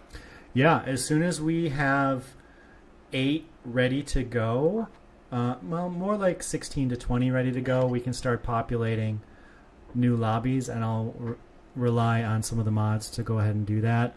We need lobbies to clear out fully before we can put new people back in, but once the games are done, they should head back to the main staging area, which is Illuvium voice channel. Okay, and once we have enough of a pool of people in there, say close to 15 to 20 at least, then one of the moderators like Two Haze or somebody that you delegate to can get people going. Maybe even Nitro can get people going on the second game. Yep, alright, so we can go ahead and clear this lobby out, and that'll be the best thing. Go ahead and jump back to the main server. Soda, I'll follow your lead on where to go next. Oh, I am in Kuka's cave, but he doesn't know that. I don't know where he is. I'll just message him. Okay, my apologies. Let's see what's going on in Kuka's cave. Oh, wow. Instantly jump into Hisapio versus Illumination, both in the 30s. This is the finals. They both need to kill the other one 2 rounds in a row. Looks like the first round's going to Illumination. Putting Hisapio up against the ropes. Wow. What a great match to jump into. Coming into the finals here, Illumination. We're going to jump over to your stream now. I'll be right back, Soda. Yeah. See what Illumination's rocking. Oh, I love this comp. 3 water, 2 bloom, 2 toxic. He's playing his game. He's looking at the damage coming out. This is looking like a really interesting. I love this team comp. The fact that you have 2 healers instead of 1. and 3 tanks, and you have your damage dealers as well. This is really well built team. Sapio definitely is going to have to pull out some magic to beat this team. This is just looking so strong. Alright, fights down. You have Carbonite Protocol on your Singe there. That's going to be nasty. You have Energy Stealing on your Goliath. That looks good as well. Your Forest looks crazy. 2% crit every chance. Has some True Sight. Just unbelievable Forest. This looks like a winning team to me, but Hasapio is one of the strongest players in the game. He has the ramp fight down. Looks like both ramp fights are down. Forest is hungry and eating from Illumination. The Flood is... That's a Geyser. The Geyser is healing. I think that's a Geyser. That's amazing. And it looks like Illumination has taken Hasapio out of the fight. Takes first place. Congratulations, Illumination. That is Paz from Phantom Guild with the victory. Well played, sir. Good game. Very nice. And we'll get a screenshot of this one as well. Yeah, I got it. Thank you. All right. Sapia, don't do anything just yet. Wait until I post. Yeah. Good game, which room is Paz. this? This is Cook's Cave? Glad we caught Yep. the end of that. That was, Paz, that was a really nice looking team. Yeah, and you had all 10 out as well. Well played. Yeah. That's one I would love to watch. All right, let's keep moving along, see if we can catch some more finals. I'm going to jump into CC streaming. It looks like they may still be playing. If you guys just finish up your games, you can jump into the main chat. We'll get you set on your second one, okay? Mindia. Is Mindia playing? Mindia going up against Pot Chopper. We are in wave or round 23 right now. Mindia is rocking 4 Earth, 2 Dust, 2 Bloom, 4 Rogues, and 2 Predators. So he's hitting some really nice metrics there. Chewing through Pot Chopper, OX Professor, some new names in this one. This is nice to see. And Sebi. Let's see. Like we're going into an augment round next, so I think we can stay on Mindia for a quick look here. Waiting for other battles to finish up. Looks like the Professor and Pocho are up against the ropes.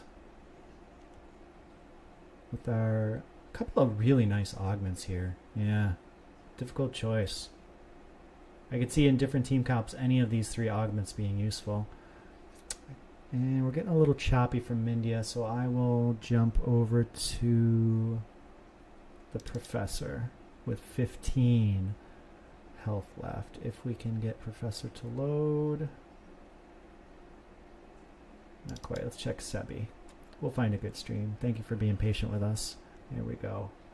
Sebi Illuvix has 4 Air, 3 Nature, 2 Dust, 5 Empath. Very interesting team comp. I love to see it. Okay, and I see you have the 1 Templar, but not the little baby Templar. Adorius on the shelf.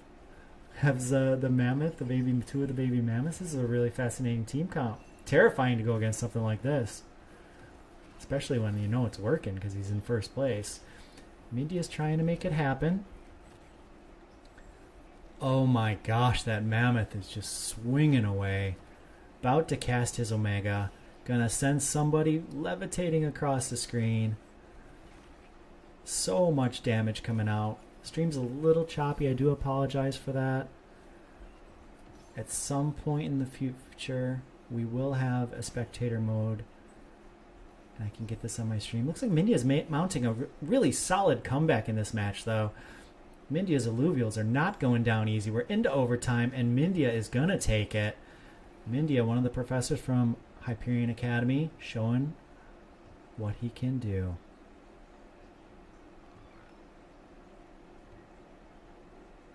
And I am going to jump over and see if Professor's stream is any better for us. I can't give you permission to speak. You can try and using push to talk, but I thought it worked for everyone, but I think it might only work for team members, but it might work for mods. So try putting on push to talk and see if it works for you.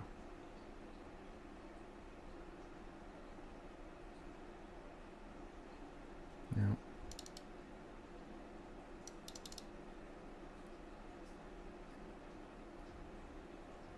Alright, stay on Sebi's for now.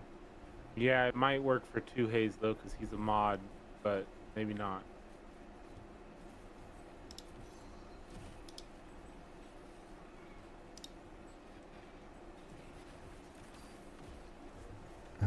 Okay. Sebi Illuvix versus Professor LP. Sebi rocking the air and nature comp with 2 dust, but Professor has 3 fire coming into that. His guys are going to go hyper. Can the hyper carry him through? Let's find out. It is a little choppy. I might try and find a better game. This is a little tough to watch, but we'll see the conclusion here, and then we'll try to find a cleaner stream.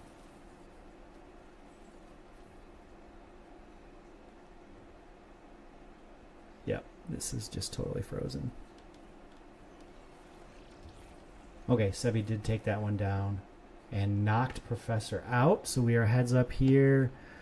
Let's check out one of the other games. I'm going to head over to Atlas Room.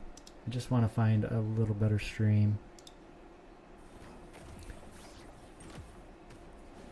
Okay, and we are into a game here. Bunch of new names. Love to see it. We have Illuvibox, Unity, Ramza, Jan, Hosh, Melmon, Skomex, Crystal. And right now we're on Hosh Crypto. There's some nice units coming out there. 2 fire, 2 water. 4 rogue. Going up against Illuviborn. And just pop down another rogue to get the fire synergy. Very nice.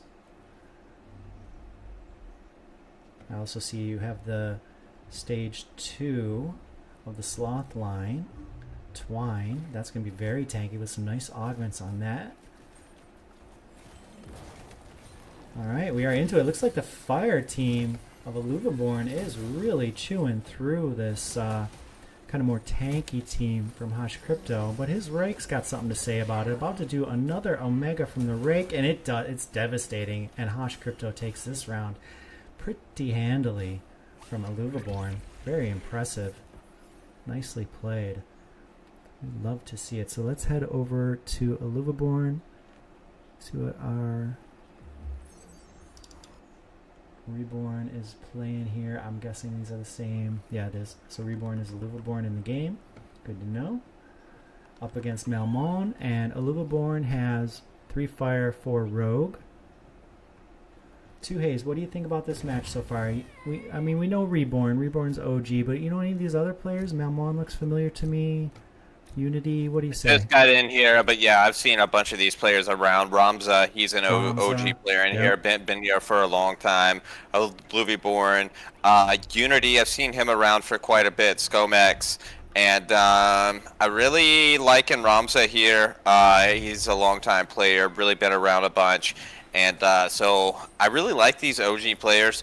They really kind of know the characters. They've been playing survival a long time, and that really goes a long way. So like learning these characters, their augments, their movement speeds, and things like that really goes a long way, I think, in placement.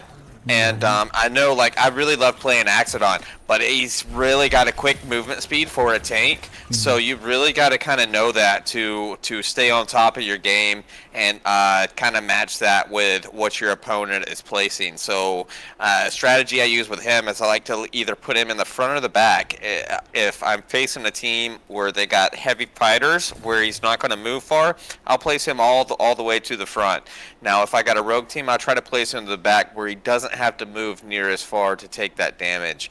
And but yeah, so we'll see here. We got 3 fire, 4 rogue, and kind of working on that Revenant. We'll see. I like Revenant. It's kind of hit or miss with Revenant for me, so we'll see. It's pretty easy to get, but long term, I don't know if it's the best late game strategy. I've really been liking the stability builds, just really tanky, going Templar, Empath, and Bulwark. That's been really nice lately for me. So we'll see how this plays out and how he can revert off of these rogues. Yeah, I feel exactly what you're talking about with I apologize. So Reborn here is fighting up against Jan now and going into the match. It looks like Jan is a lot tankier. has kind of more of the fighters, has just the foe out, though. Doesn't have the forest yet, but does have his Lura, and it is hyper as well. That's going to be a nasty unit to deal with. And Jan is taking this pretty easily over Reborn. I wouldn't have expected that. Reborn's going to have to kind of come back, but you see Reborn on deck has this augment. That's going to be really impactful.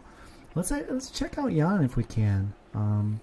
Oh, I don't know which player that is exactly, because they have different names. So I will jump to a random here and we'll see. Hosh Crypto. This is up against the just the droid round. So we can take a look at the team here. Hosh Crypto has 3 fire, 4 rogue. Could be working on building another bulwark. Yeah, I do see that. They are working on another bulwark in the bench there. And this is, at this point, anybody's match. Somebody needs to step forward and just say, this is mine, I'm taking it. I would have bet on Reborn, but going down to Jan earlier has really got to make him question his strategy so far. So really interested. This, to me, looks like anybody can take this one down so far, except for Crystal, of course, but yeah. Yeah, and I was And going to what's say... really interesting to me here is the characters that are leaving the leaderboard up as opposed to seeing the affinities as on the enemy team there. Yeah. I always switch it over to see the enemy team. Like, I gotta be able to see that. That really goes a long way. The same here. That's a good point, yeah. So, oh my gosh. 4 absolutely incredible legendary augments, but you have to take that one. And I'm not going to give it away, but man, that was a legendary augment round for the books. Any of the 4 would have been a really good choice. You may now be the leader in this heat because of the one that you picked. Well played. Not giving anything away. Yeah. Up against Jan. Jan just beat Reborn earlier pretty handily. So Jan has a very strong team, and I love the augment that he has on the foe there. The temporal safeguard on foe, those two just go so well together and so hard to take down, especially once he gets to a forest. That's going to be a challenge. A lot of really good augments, but there go the meteors. That's going to be tough to beat. Let's see if Jan can do it. Right now, Hosh Crypto is absolutely tearing through his team, but they're on the meteor. It might not get a third one off. Second one goes off, stuns and does damage, and the ramp fight, not sure which one that was, did some damage. It looks like Hosh Crypto may take this, but Bear is eating, just going over and over again. Can the Bear do it alone? With the Ebb, no. Bear's down. Ebb can't do anything. Ebb's going to go down now. Well played, Hosh Crypto. Congrats on that augment.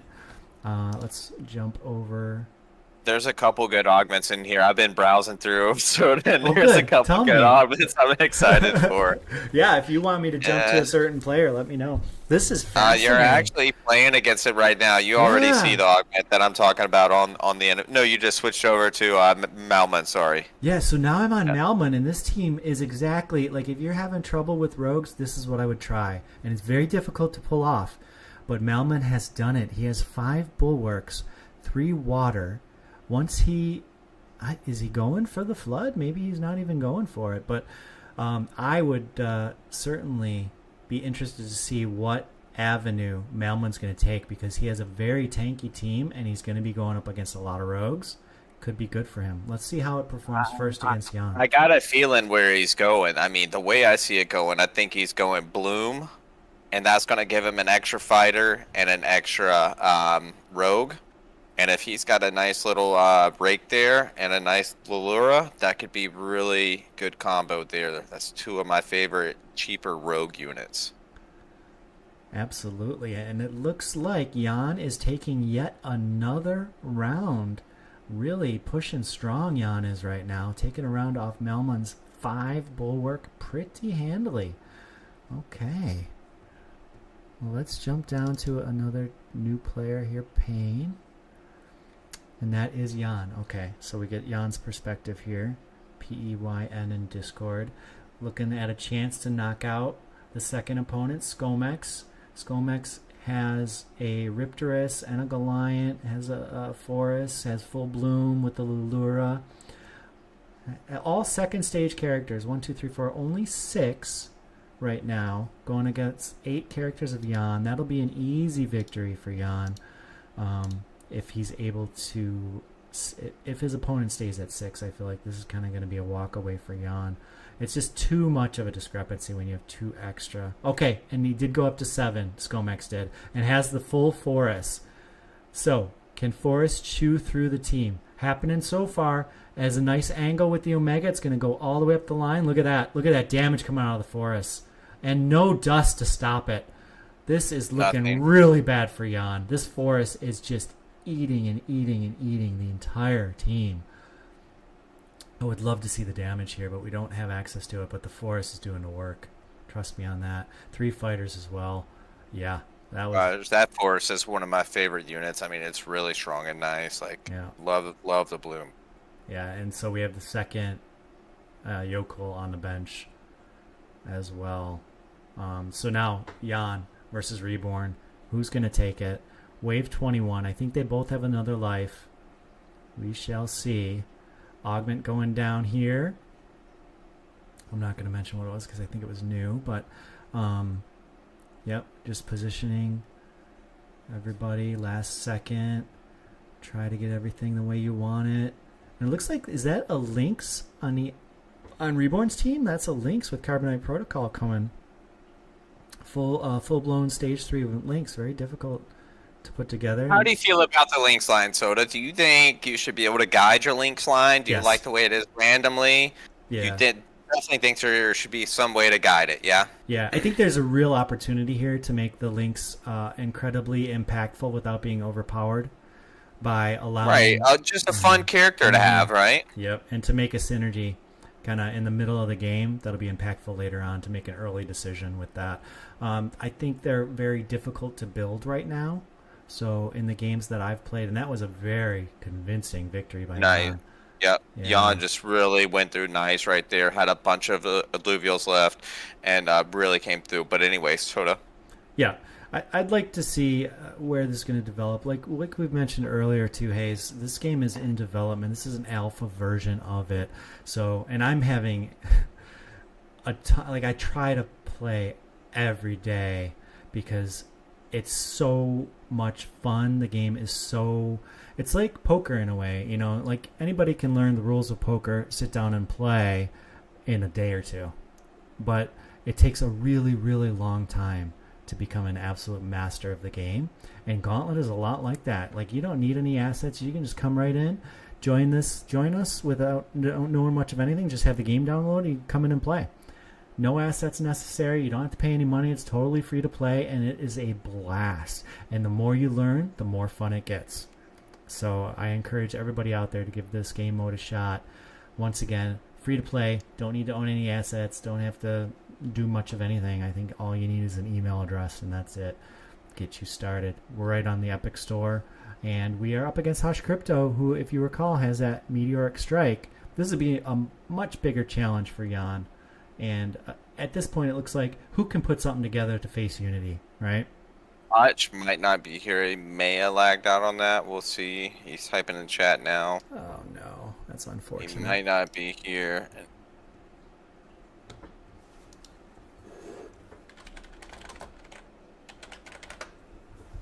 That's unfortunate. And that is one of the issues. You know, we still have some bugs to work out in the kinks. This is a super duper early look. It is an alpha, not even a beta yet. So we're getting a first look at the game here right now. And it's just such an exciting game mode that I'm really happy to showcase it, even in an alpha state. It is so much fun. We have, 7 or 8 games going concurrently right now. People are just loving the game mode. You got to think, our participants right now are getting rewarded to test a game. And a game this fun, like, it's competitive, it's really fun. Like, I mean, how much more can you ask for? And then there's rewards on top of that. Like, I mean, come on. Like, that's just the community and just everyone here is so great. Like, why not reward them? And that's what the team does. So, big shout out to the team. A big shout out to Movie Hub, which is really making this go seamlessly, kind of counting up these rewards, and it's going to be really cool seeing all those stats once added up and everything. I'm really excited for that, but it's all because of our players and the people that are helping out. So I really appreciate everyone here, and we got a big round here. Who do you got? That was exciting. Jan or Malman? Jan. I really like the way that Jan has been playing this, and I've been sticking on them for a little bit right now. But yeah, I got to stick with Jan. I want to see somebody give some type of a challenge to Unity, and I wonder if Jan is the person to do it. Let's see, 2 seconds, 1 second, 0. We're going to get about a 5-second countdown, and then they are going to battle. And this is a very interesting augment choice. So we have the Temporal Safeguard on the Forest, but also the Water Augment for energy regen every second on a unit that already casts Omega constantly. So the amount of healing and just immunity from CC that this Forest, this is really the key to the battle here. Can the Forest chew through everybody? And it is taking some time. So Melmon has a very tanky team, but the Forest is ramping up with Bloom, getting nastier and nastier, getting tankier, doing more and more damage. Omega power is going up. Health. Full health still. It's going to be tough. Yeah, it'll be the last one to go down if it goes down. But Malmon's team so tanky, just eating Omega after Omega and chewing through Jan's team. Malmon, you have done it. I don't know if it'll be enough to knock Jan out. I think Jan's going to have one more life. He does. He's at 1 health as well. 1 and 1. It barely squeezes Oh, by. I wish they could fight each other again, but they're going to go against Unity. Jan is against Unity. I want to see from Unity's perspective because we haven't looked yet. And what has he got on the bench here? Bunch of stage 2 sitting there. And it's a little choppy, so we might jump back over to Melmon if it's not smooth. But we're looking at 3 fire, 3 earth, 7 rogues, 2 haze. 7 with 2 predator. Is this gonna withstand? I mean, is it? Will it hold up? We shall see. I'm gonna I know call he's it. had a strong start. I think it is. I mean, he's got to lose every match, so. I think he will. I think Melmon's going to do it. I think Melmon's going to run Yeah? the gauntlet. Yeah, I'm going to say it right now. Yeah. Let's see it. Yeah. The way that This will be Melmon took Jan, comeback of the season. I mean, would be. 1 health point. This would be a huge comeback here. 76. I mean, that's almost full health there. That could be huge. So we'll see. there's a lot of damage coming out from Unity's side. Can Melmon win the first one to get it going? And no, it looks like Unity is taking it easily. I was wrong. I'm never wrong. Come on. I wanted it so bad, Melmon. Well fought. 3rd place earned. Can Jan do it if Melmon couldn't? I don't know. Unity's looking pretty strong. Let's jump over to Jan and see. It's just a little smoother from this side. That's all.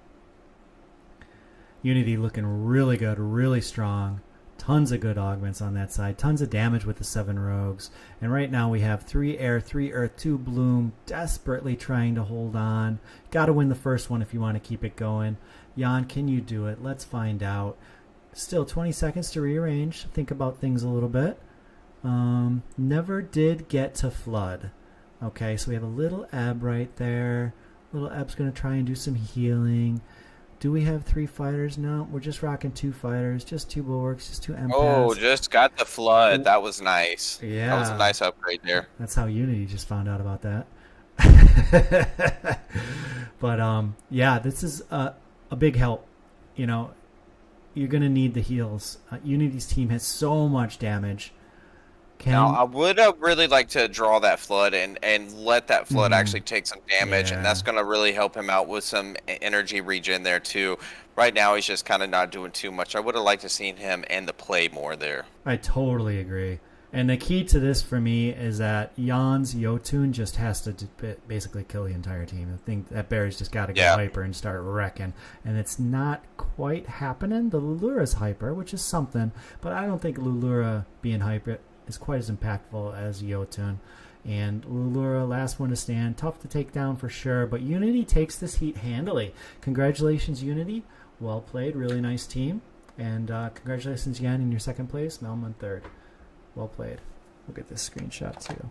Just, yeah. I think we're a little clipped on that one, but good games, everybody. Let's move along. Let's catch out Ramfy's room. Look at all these OGs in Ramfy's room, buddy.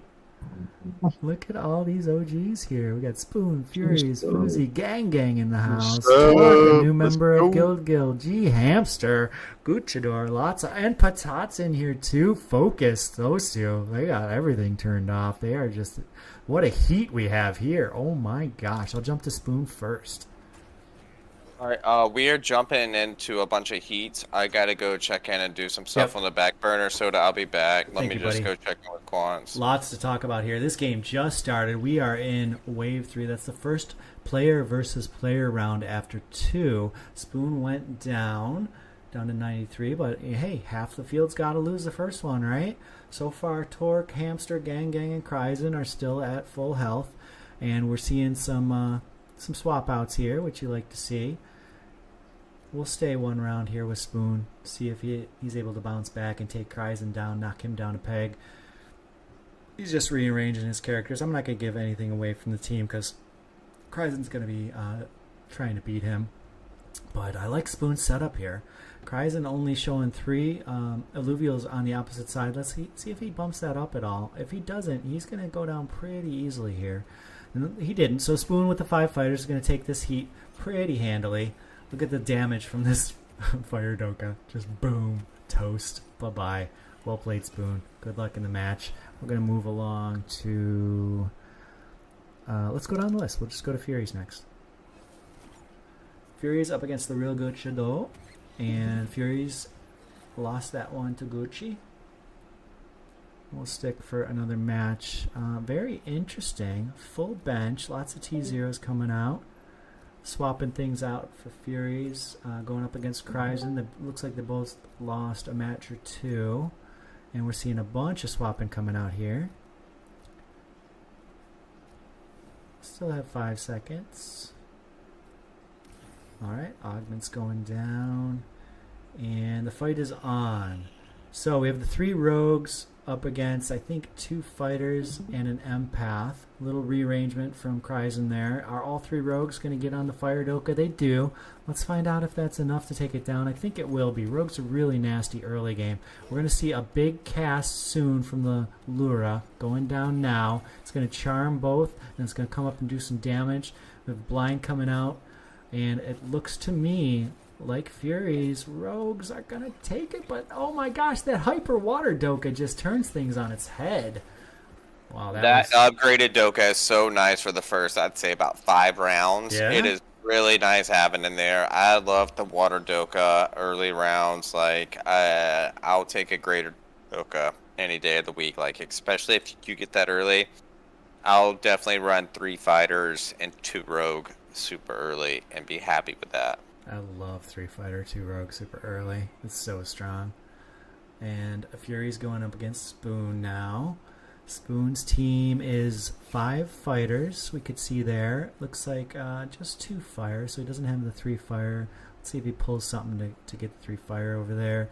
Furies is working on his team. I don't want to give anything away to Spoon, but time's up. So we have 2 fire, 2 earth, 4 rogue going up against the 5 fighters. But the rogue's damage is spread out, whereas 3 of the fighters are all on the... Is it the Tiru there that they just annihilated? And they moved on to the Lura, but the Lura escapes.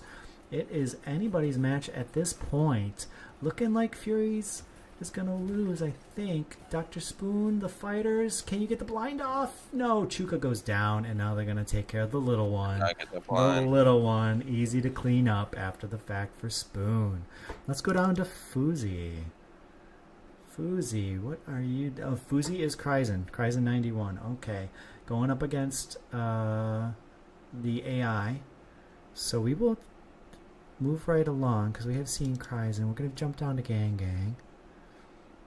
Gang in the house, another OG member. What's up, boys? Hey, good luck, sir. We're just checking you out. We're going to watch the droid round and then the first match against a PvP opponent.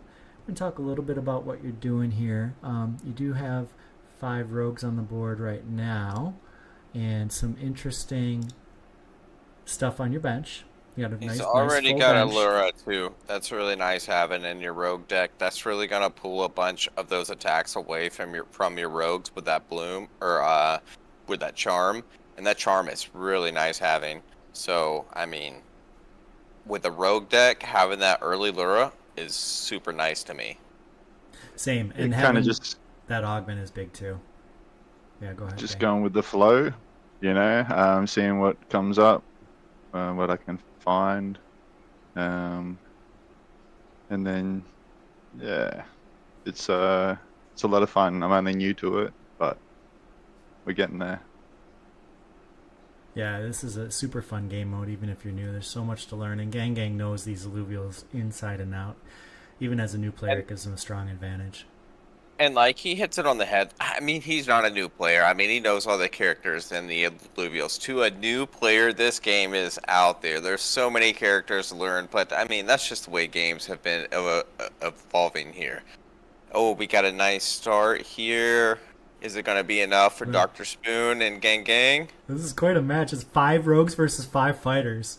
And rogues have notoriously been way stronger than fighters, and it is the case once again. It is the case again. Once again. And a lot of people feel 5 rogues should not be beating 5 fighters. So we'll see if it remains that way, but they are definitely dominating the fighters right now. Alright. Good one, Gang. Moving on to Torque from Guild. Let's see who your opponent's going to be, Torque. Oh, wow. Instantly grabs that augment. There were other really good augments there, too. I don't know if you saw that in time, and I'm not going to give it away because Torque is against a real opponent in Kryzen here. And we'll see. We'll see where this, what happens here. I mean, there are a lot of different things you can do here with these augment choices. And another... exactly what Two Haze was talking about earlier. 3 fighter, 2 rogue. So you get both the crit from the rogues and you get the attack speed from the fighters, and it's just a lot of damage coming out. And we can see Torque holding a little bit back. I don't blame you at all for that. You want to keep some surprises for your opponents in your back pocket, and that's just a really nice thing to do. And it looks like the rogues are going to take it once again. And we also got that early Brevenant, too. That's really nice having in there. Like that one little ultimate from that Vermilion. Or Burmy was super nice right there. Yeah, that Vermilion. I don't know what the damage was on it, but as soon as he ulted, it was like boom, gone. Insta 2 of them deleted. Yeah, that's the thing about the Air Revenant there, the Verminio, the stage 2 of the Anteater line, is when it does, because its autos don't do much, like it really, compared to all the other rogues, his autos are weak. But when he gets the Omega off in a crowd, then he jumps to the top of the damage. And now we see Torque against Gang. We can stay for this fight and then jump after this to another new player. I really want to see what I want to get down to Patat. He's all the way down there. We still have Hamster and Gushido too. But I think one more. Because this is looking and shaping up to be one of the top 3 spots to me. Torque's team's looking really good. Certainly be surprised if he finishes in the bottom half of this heat with the way he's building right now. Or the way they're building right now. I actually don't want to assume genders. Look, I'm curious to see Hamster. I know he's been grinding. He's been at the top of the majority of games I've seen him in, and he's a really good player here, and I think he's going to be a sleeper. I got my money on Hamster. I know he's in the top right now, but I've been watching him play, and he's got some really good things up his sleeve. So we'll see. I think it's going to be a good little match here. Let's head right over to it. So we just saw Gang actually beat Torque. No surprise there, Gang, very strong player. And now he's up against Hamster Hype. This will give us a really good idea of how strong these two are right now. Hamster hasn't lost yet, so he's on a massive win streak. His economy's looking good, his bench is looking good, and his team He's is debating looking on better. buying XP right now, but he's not going to have enough. I don't think he would be right there at the limit. He might have just enough, but I don't think he wants to. Yeah. Not smart for him. I don't think I would. I would go ahead and keep that eco, and that's really nice having. Yeah, you'd have to burn it all the way down to 9, and he would have no interest left. So he's going to rock these 3 fighters, 2 rogue, just like you were saying, very strong. Hipster going up against Gang, who, if you'll remember, just took care of Torque, another very strong team. This could go either way, but we have Lights Chosen on the Mule, and that's totally taking it. That's just too strong. He's eating. What? That is a hungry polar bear, and chicken was on the plate. He was numbing those. Scary. And look at the bench too. Oh my gosh. No. Oh my god. I know what I'm taking. I know what I'm taking here. I know what I'm taking. I know what you're I'm taking too. one. I know I'm what you're taking too. one. You're taking one. I'm taking one. He No, takes he 3. takes 3. Oh no. Oh my gosh. All right. Oh my gosh. Oh man. Maybe we'll Let learn him something. play his game. Yeah, maybe we'll learn something. It's I a would have strong dropped that on argument. that flare all day, or Yeah, that yeah, me too. that Lura. I mean, man, that's probably my favorite augment on a Lura. No question, I had to put it on the flare. Yeah, instantly. But I like this. I like this. We're getting, different views, different lines. So in poker, they're called lines. Like you get a hand and you get a situation, and 2 players will play it differently, and those are called lines. So we have a situation here. You and I would have gone one way. Hamster's going another way. We're all decent players in our own right. So I want to see what Hamster's thinking. What's he going to do with this? I think I know what he's putting it on.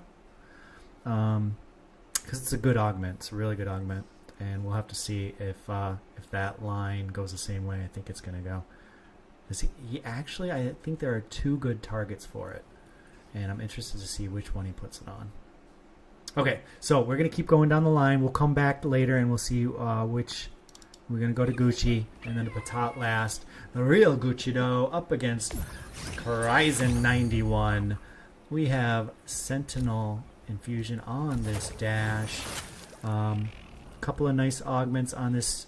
I think it's the stage 2, the Predator. Yep, still need the Chuko, but not seeing that just yet. It's a little early, but still have some time for Gucci to build his team.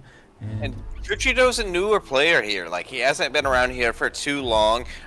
He did jump in the Hyperion Academy and has been in there training with us quite a bit. So he is a newer player. He's still learning all the affinities and augments and things like that. But he's been grinding Overworld super hard.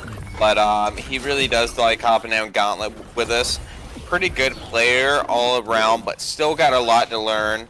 And don't see him coming in the top this match, but still very evolving very quickly, and it just shows you what some of these guilds can help you do.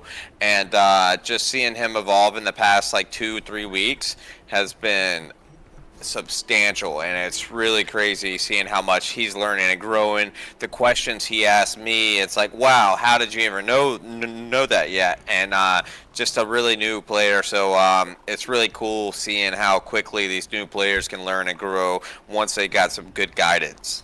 I love it, and you're absolutely right. He's jumped in with both feet. He's asking the right questions. He's learning the game. He's out here playing and having a good time, and this is one to look out for. The real Guccido. Good luck, buddy. Love watching Gucci! And we'll go from I wish you could hear us. He would have been excited. Maybe he'll watch it back later. But we'll go from one of the newer players in the Hyperion Academy to one of its founders, Patat. And he is up against the ropes against another guildie, Hamster from Hyperion Academy. Hamster looking really scary this game. Can he take out Patat? I think Patat's got him. Turned the corner now, down to 32 health, and Patat's like, I gotta turn it up. Can he take down Look the at polar the bear, eco though? of Come Patat. on, polar Look bear. at the- Oh my goodness. What a close match, and he does it. First blood. Look at the eco Patat has, too. Yeah. This is a great strategy from Patat. If it's not working, you're getting that losing streak going. At some point, you just have to rely on your economy and then turn it around. And do you see what I see? Don't give it away. But Patat has an ace in the hole. Right? All right, I'm going to call a great comeback here from the leader of the Hyperion Academy, Patat. Can he do it? Can he run the gamut from second to last place all the way up to first? Let's find out. This is very exciting. I love what he is holding back. He's not showing all his cards right away. He knows he's down, though. Can't afford to lose 2 matches, certainly, but even losing 1 really puts him in danger. He really can't afford to lose much here, Soda, and this is what I really don't like about, that low kind of just playing at the very back end. I know he's got great eco here, but it just gets me really nervous. But a pro player like Patat really comes through and can handle with the pressure well. It seems like he's stabilizing here and doing okay. He's eating through Furies and looks like no problem here on this match. So, what? Oh, he's getting wrecked. This is going to be a close one. Patat almost has Hyper on the Revo, and that'll be enough. Because the dash is going to have to kill everybody, and it's going to have to go drop aggro. Not going to be enough. It was close, but yeah, just not enough. Patat too strong right now. And you know, this strategy, I actually, if people remember back to the first ever Gauntlet series that was hosted by Rich and Kieran, there was a match that Viper played, and he played it similar to the way Patat did here, where things weren't going right for Viper early on, and he got his health really, really low, so he focused on eco and making smart decisions, came all the way back from second to last place, maybe even last place, and ended up finishing second, losing out only to the winner of that heat. And I was like, oh, you can do that. So I learned that from Viper, and Patat is putting a masterclass on display here. He's won 2 rounds in a row. Can he make it 3? Let's find out. He's up against Kryzen91 here. He still is holding, waiting patiently for some good things to happen, and then he can really turn a corner here. Let's see if it happens. It's interesting he has his eco down to 69 here instead of holding at 70. I wonder what that's... I guess he just can't do it right now. Looking real strong against Kryzen, though. Yeah, Patat's really turned a corner here. I am going to check out Hamster, because I think... And Gang and Tori. There's a lot of good competition in here. Patat climbing a lot ranks. of good competition in here. Really good heat. I'm going to jump over, see what Hamster's doing. Just went against Spoon. Looks like Hamster did win that round against Spoon. We're into the droid round, so we can see kind of the changes that have happened to Hamster's team. It's looking more evolved, looking, you know, pretty tanky. We have some more stage 2s. Yeah, I actually find that one of the more interesting things, that you're still rocking the stage 2 Doka there. And this augment here, still holding that as the ace in the hole there. I can bring that out when you need to and surprise somebody with that. That's a really, really good augment. And again, when it's time to surprise somebody, you can switch that and really take a round without the opponent knowing what that augment's going to show up on. Can really do some work. So I'm interested to see who you're going to match up against after this PvE round here. But for me, the hero is the polar bear. Just so much damage with what? All right. So what augment would you want to pair with that right now? I mean, what augment are you going to throw on there? He's already got the Light Chosen on there, and I mean, what other? So we're in a legendary augment round here. Thing. Yeah. Oh, 2 phenomenal decisions to make there. And the interesting thing here is, of the 2 choices, the number 3 and number 4 there, I would have went with the other one too. Me too. And I would have went. So you and I, maybe we play a lot a similar style, and Hamster plays different, but that's the thing is, you come up with a game plan and you execute it, and the game is so complicated that there's more than one path to victory, right? And that makes a lot of sense to pair those 2 augments together. So he was waiting patiently, biding his time to come up with a good augment pair to put on one of the best units in the game for us. And he's done it. And now Torque has to deal with this without even knowing, without even being able to see what was going to happen. And yeah. Okay, Forrest went down. And I think he's good here, easy. Torque wins this easily because the Meteor, he has both Meteor and Lights Chosen. Really, it's going to be difficult for somebody to beat that, but if anybody can do it, there are a few in this lineup that can do it. But both Lights Chosen and Meteoric Onslaught on the same team is scary. And Gang has Meteor too. Whoa, this is quite a heat. Let's jump over to Gang's perspective. Yeah. Gang, getting in there, looking at these beautiful alluvials. Hey, Nitro, just seen you just got in here. How do you feel about this? How do you feel about Gang's deck here? I honestly haven't been looking at Gang's deck. I've been working on the back end a little bit, bouncing around, making sure matches are good. And How is what's a quick update on everything on the back end? on the back end, everything's good. Matches are getting filled, and we're moving pretty smoothly. It was hectic for a little bit, but everything's calm now, and looking good for the first day.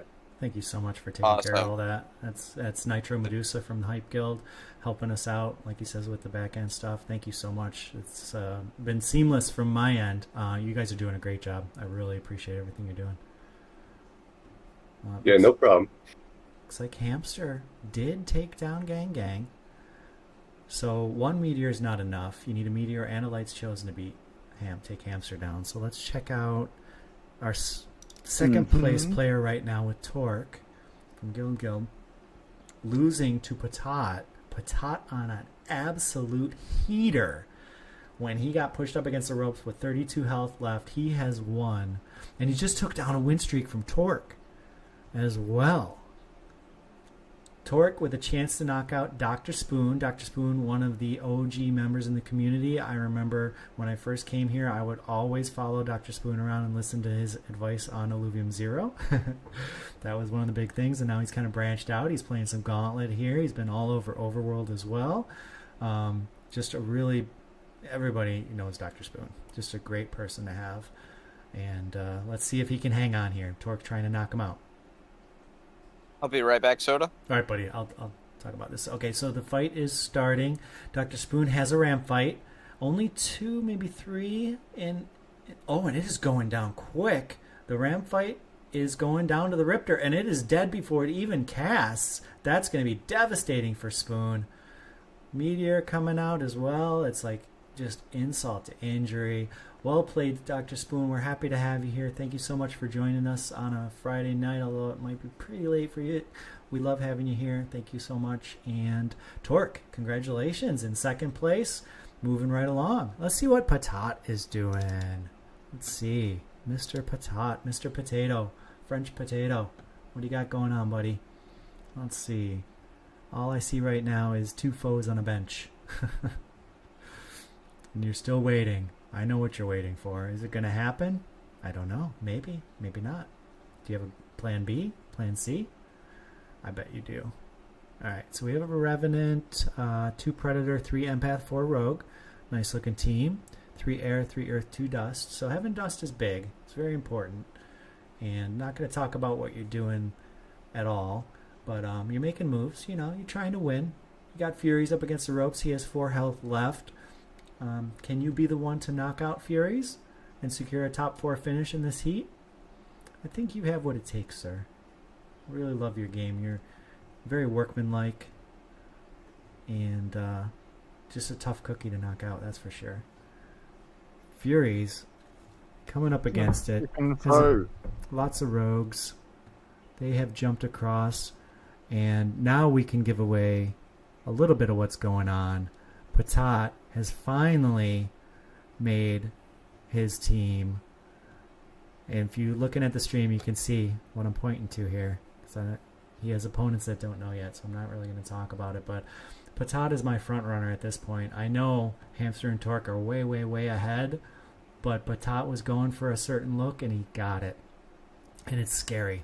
It's really scary if you're on the enemy team and you're looking at that. So we have the 4 Rogue, 2 Predator team from Patat. And we still got plenty of eco too, so I mean he's right in here. He is looking really good in here. Isn't we'll he? see. Mm-hmm. I do like Hamster, but I think Patat's got a really strong team here, so we're just gonna have to see how it plays out.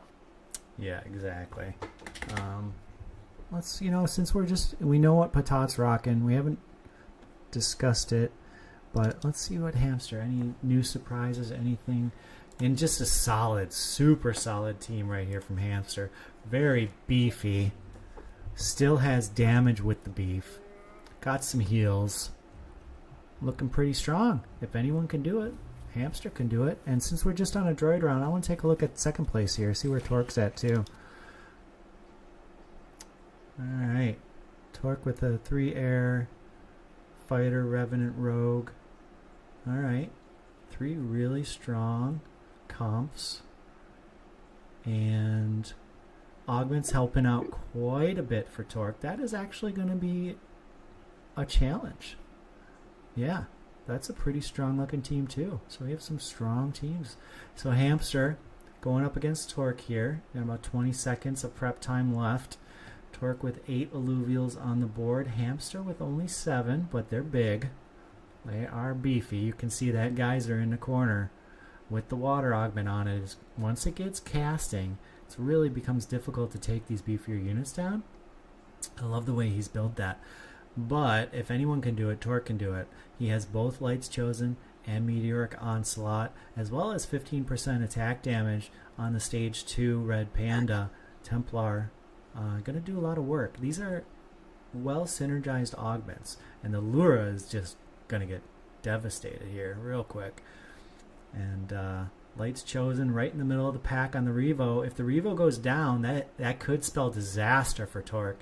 Hamster taking this one pretty easily. Hamster looking scary. Gang Gang just got knocked out. Gang Gang with a really nice 4th place finish, went exactly to 0. Gang Gang. Nice. Come on, Gang Gang.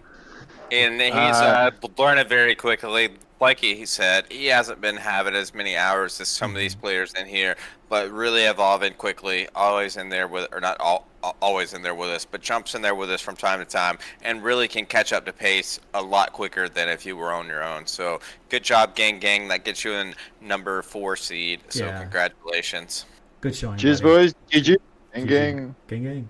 Linky just posted we have 11 games and Gauntlet Master Tool so far. So that's a little update for you.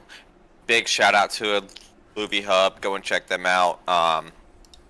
Really useful tools on there, and great having them helping us out with this tournament. Yeah, so it's amazing. And a little more while this fight between Patat and Torque goes on. The team members from Illuvium Hub consists of 3 dedicated members, Jonas, Garth, and Linky. Each brings unique skills and passion to the community, ensuring that Illuvium Hub continues to thrive and support its members. Patat just absolutely chewing through everybody. I feel like everybody's gotten a chance to see Patat has made Enchanter, and that is super scary. And that was what he was holding back, but now it is out there. Everybody knows why I was backing Patat, because he was gonna put that Enchanter together. And he's up against Torque with both Meteoric and Lights Chosen. So let's see how that goes. But, oh boy, Enchanter in this game, so strong. And Patat knows how to put just a really devastating team together. He put that Enchanter token on the Forest, which means it's going to be casting over and over and over again, giving his entire team shields, doing damage to one of the best Enchanter players I've seen around. I mean, a great Enchanter player, a great Templar player, but really knows how to align these alluvials and really kind of place them out to where their whole team is catching that buff. So we'll see how this pans out for him. I think it's going to do well. And but man, he's just a great Enchanter player. So he is. He taught me Enchanter. Yep, Mindia and Patat taught me how to play Enchanter.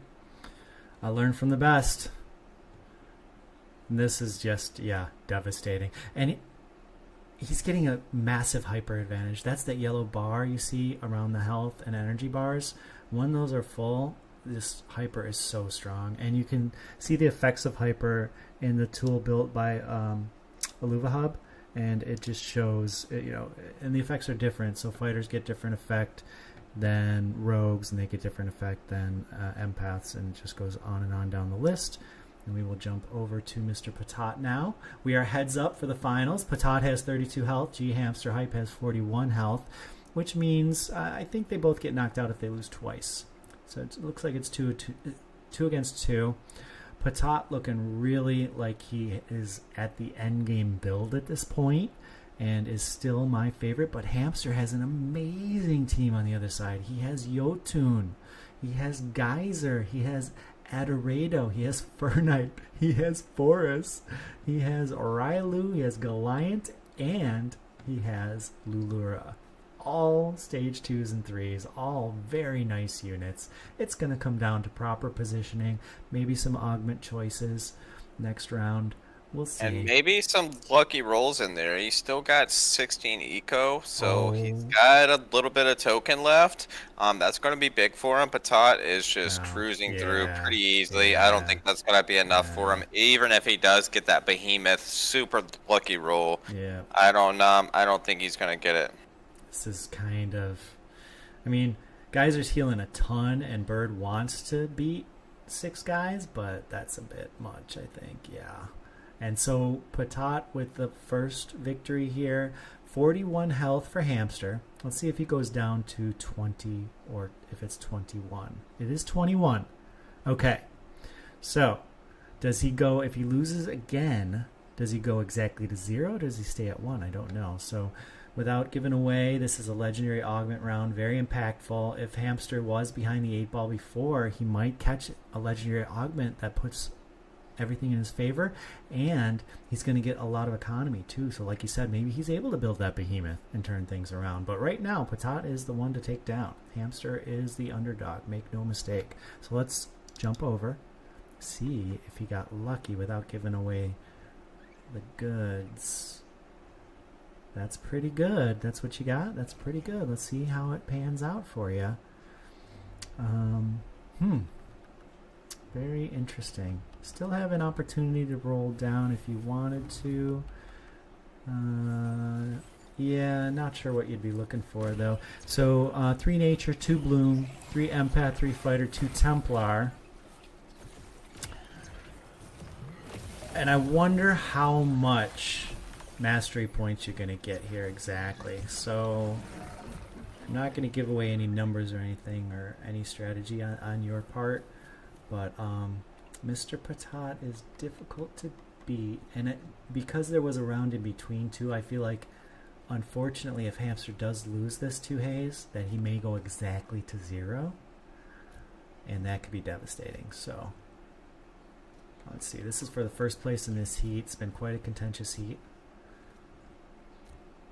Hamster setting up. 15 seconds left. And you know in the background, Patat's doing the same thing. Just micromanaging, trying to make sure to come out ahead, getting the alluvials in the right spots.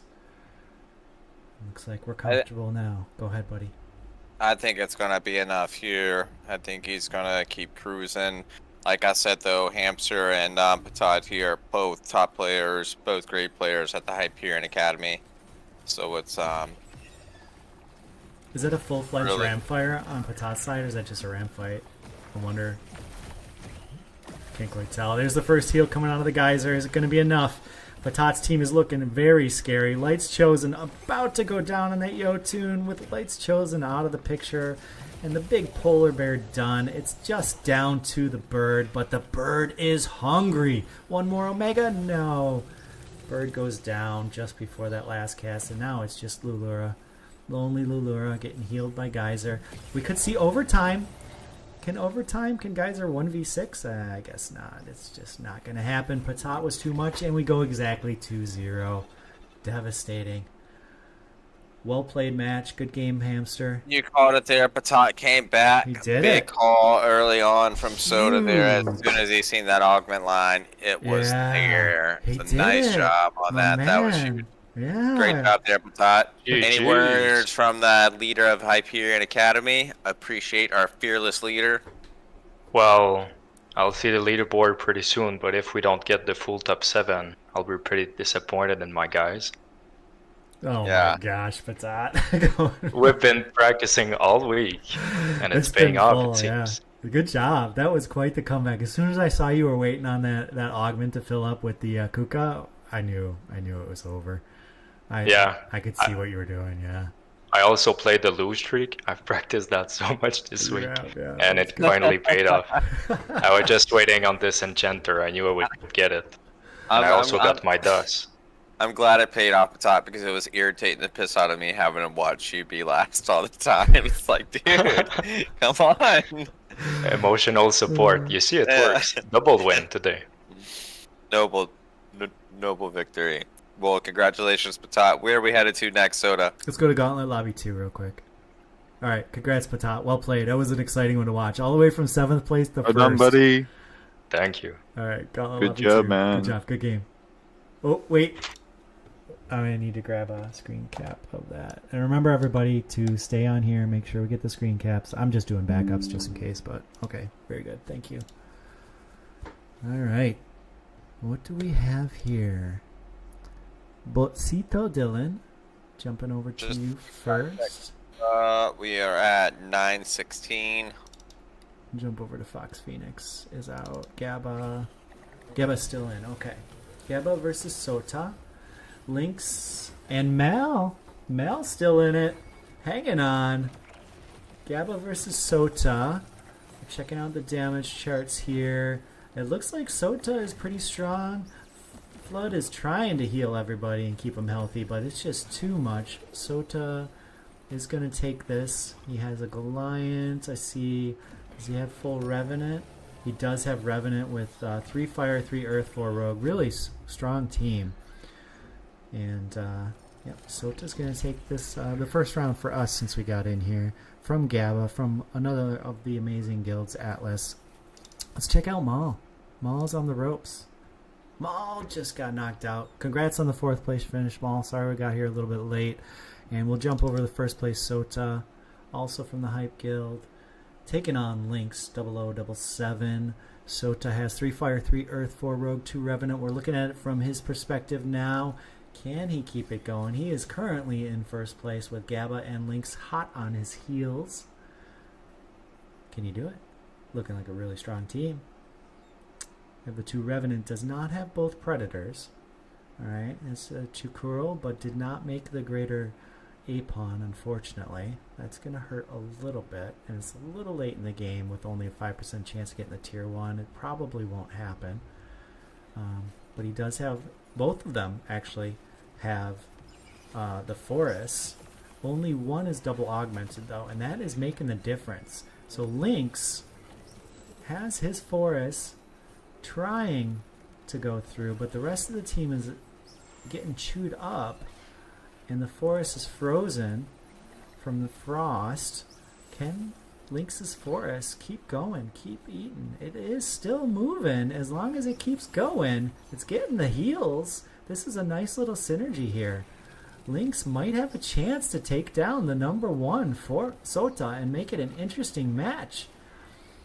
There it is, folks. Keep going. Flood is just healing. Can he out-heal the damage from this overtime? It's going to happen. I feel it. Oh, no, it's so close. Lynx goes down. What a good fight. You almost had it, buddy. I was really, really rooting for you. Sota too strong. It's probably because it rhymes with soda, but yeah. Nicely done. Well played. Now, heads up with Sota versus Gaba. Yes, sir. I am back, Soda. Just a heads up to everyone, we got a 30-minute deadline here. 30-minute deadline. All right. 30 minutes and we're calling it. Yeah, we ran way over. I mean, I mean, we can stretch that some, but we're not going to open up any more games. So, like, if you're in a game, this is going to be it. I'll kind of go ahead and check out their lobbies really quick, but this is going to be the last of our run here, Soda. So we kind of ran over a bit. I didn't realize it was 9:19. Like, I'm having so much fun over here, and these have been some great competition. There's been some really close battles, so it's been really fun watching. But yeah, Quantz just pinged me, so we got a 30-minute cutoff time here soon. That's a good call by our producer Quantz. I want to thank him for all the work that he has put in the background. He makes this stuff really just come together and run as smooth as it could possibly run. Man works so hard behind the scenes and is always just trying to make these events better and better. And I wouldn't even be here without Quantz. I rely so heavily on him, as I know a lot of people in the Hyperion Academy do, and throughout the Illuviverse, really. So thank you, Quantz. We really appreciate everything that you do. And so we have Sota versus Gaba here. Sota with a pretty hefty lead, 57 versus 33. So Gaba's really up against it. And Sota's going to take this round, it looks like, again with the Hyper Flood, just trying to out-heal this overtime, but falling maybe just a touch. No, he doesn't. No, he didn't. Oh my gosh, that could have gone either way. Oh, so close. And look at this. Wow. Yeah. That's really going to hurt now. Oof. Well, so while we're in this kind of AI round, the players are going to give their last-ditch efforts. Heads up here. I want to talk a little bit. We saw Patat take the last heat. We do have some elections coming up, and I know Mr. Patat is gunning for a place, I think, on the IMC, the Illuvium Main Council. And also, Garth, one of the 3 founders of Illuvahub, will be running for a position on the Community Council. His experience and commitment to the Illuvium community make him a strong candidate. And once again, Illuvahub and Hype have partnered up. They have provided kind of back-end support for us, built tools for us to help with the series, and we're really thankful for Illuvahub for joining up with us and making this Gauntlet series the best that it can be. And so, Garth, an excellent choice. Look into him. Vote for the people that you think will be best for the community to have in those positions of decision making. I think Garth is an excellent choice from Illuvahub.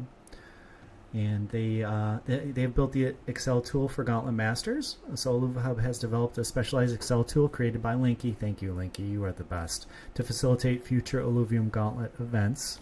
The tool will allow participants and organizers to easily access leaderboards, player statistics, information on the most played Illuvials, both per player. Okay, so you can check out your opponent's individual preferences and overall throughout the event. So you can also check out what Illuvials are strongest and what are weakest. Like maybe you've been playing with one that's always at the bottom, you can kind of ditch it and go for one that's more at the top. So really looking forward to seeing what Illuvahub has in store in those tools for us. It's going to be a big part of my game, and I really look forward to seeing how that develops. So in this match, Sota is in the driver's seat. In my opinion, one more loss for Gabba, and it is curtains. They will have a strong second place finish. A lot of points, 10 points for that, 13 to the winner. So if Sota does take this down, Sota will get 13 points and Gabba will get 10, both in an excellent position to take down one of the 7 top spots, one ILV going to all 7 top spots tonight. We do have a half an ILV going to the marble race at the conclusion of the event as well, so please join us for that. I could actually really use your help on that. I'm trying to get to 500 subscribers on Twitch. I don't know if that's the right word. It might be followers. I'm trying to get to 500 so I can get my own link from Illuvium as well. And it looks like Gabba is going to do it here. We may have a match. And do you see what I see? Tuhays, are you here? Yes, I am here. I mean, just coming through. That is huge right there. Gabba just pulled off the impossible and knocked out Soda. And he's running for it. Or knocked him off. But, I mean, if he can continue this is going to be huge for him. Buddy, you see this unit right in the middle of the board? Yeah. He's got the phosphorus. And right next to it, that's a seer. Well, look at the double augment on the seer. Like, I think he's done it. This is really difficult for Sota to get through. It would have been really hard for me to put double augment on Seer like that. It's a great double augment for him, a great one. I would have had to put one of those on my Bloom, but I mean, I just would have had to. But he's really ballsy for doing that, or she. And no, this is what makes this game so great: is seeing other players, other great players play styles. That's a great. I mean, that's a great augment. I mean. I love it. And he has the phosphorus. But if the phosphorus goes down, it might be all over for Gabba. Oh, phosphorus that was huge. Down. Oh, no. Seer didn't spin either. Now the forest of Sota is trying to chew through this tanky team. Gabba's holding, though. Can Gabba hold without the phosphorus? That's Seer. Seer's doing work. Flood's healing. Warp Wave Assault is over. Yokul chewing through. Seer is just healing up. Yeah, if that Seer does not have 2 people attacking him, he's constantly gaining health. He's got to have 2 characters attacking him. Look at even a Hyper Forest is having trouble against the Seer. They both go down, but with the healing from Flood, it looks like this is Gabba's. Gabba has done it again. Wow, 2 in a row. And if he can protect that or that phosphorus, right. I mean, because I went down super early. If he can just protect it a bit more, like I would maybe switch out that Quinks and the phosphorus there, and that would really help him out some. Right. But I mean, goodness, that is just that is a nasty team. It is incredibly put together. the healing with both the Adorado and the Flood, right? I've been seeing that more often. It's creep into the meta a little bit. Notice how the kind of late game, not rogue centric comp has actually overtaken now that we're in like over super late game. The rogues aren't quite as impactful as they were mid game, certainly early game. They do seem to fall off, and the phosphorus is not getting hit at all. Everything's on the seer. There we go. This could be it, but if seer goes down, it could work to Sota's advantage. But phosphorus is eating. Flood just got off his first heal. He's already hyper. What? This is looking like it could be Gabba's to win here. If phosphorus goes down, Sota could take it. Phosphorus is getting very, very low. Oh my gosh, the forest is hyper. This is Sota's now. Sota with the unbelievable comeback. Gonna hang on for first place, it looks like. What a nice back and forth match. Gabba really, really, really made Sota work for it, but Sota is gonna take this heat. Is it 19? It is definitely gonna be 19. It's gonna be enough to knock Gabba out. Well played, Sota. Way to kind of not get rattled, you know? And yeah, that was find huge out. there. I thought you were going to lose. That was a really good victory. And stay on this so we can get the screen cap. Thank you so much. Well, Sota has been training over at the Hyperion Academy, and we got some updates on leaderboards. Are we ready? We got Brian the Brave, Anonymous, and Caveman as our top 3 participants right now. 2 out of those 3 are from the Hyperion Guild, and I think that's going to put Sota in there in the top as well. So, yeah, I think the Hyperion Academy really showed through today. Not trying to promote too much, but they really came through nice. And Sota's really been training in there hard with us, and just a really strong Hyperion player. So I love to see that happen. I think we're kind of running down. I think we're going to kind of be finishing up here pretty soon, Sota. There might be a couple we can check in. We can just check through some lobbies. But I think that's going to be about it. There might be one more in the Atlas room going on. Yeah, let's head to Atlas and catch the end of this. I see Mindia's in here. And Rubik. And unfortunately, when I'm streaming like this, a lot of the names just get truncated. So A ... is Absol. Absol going up against Mindia for the finals. Mindia with a almost double lead. Mindia in red, Absol in blue. And it is looking like Absol might make it a little bit closer here by taking the first match that we've seen. He's lost 2 in a row, but it's looking real strong here.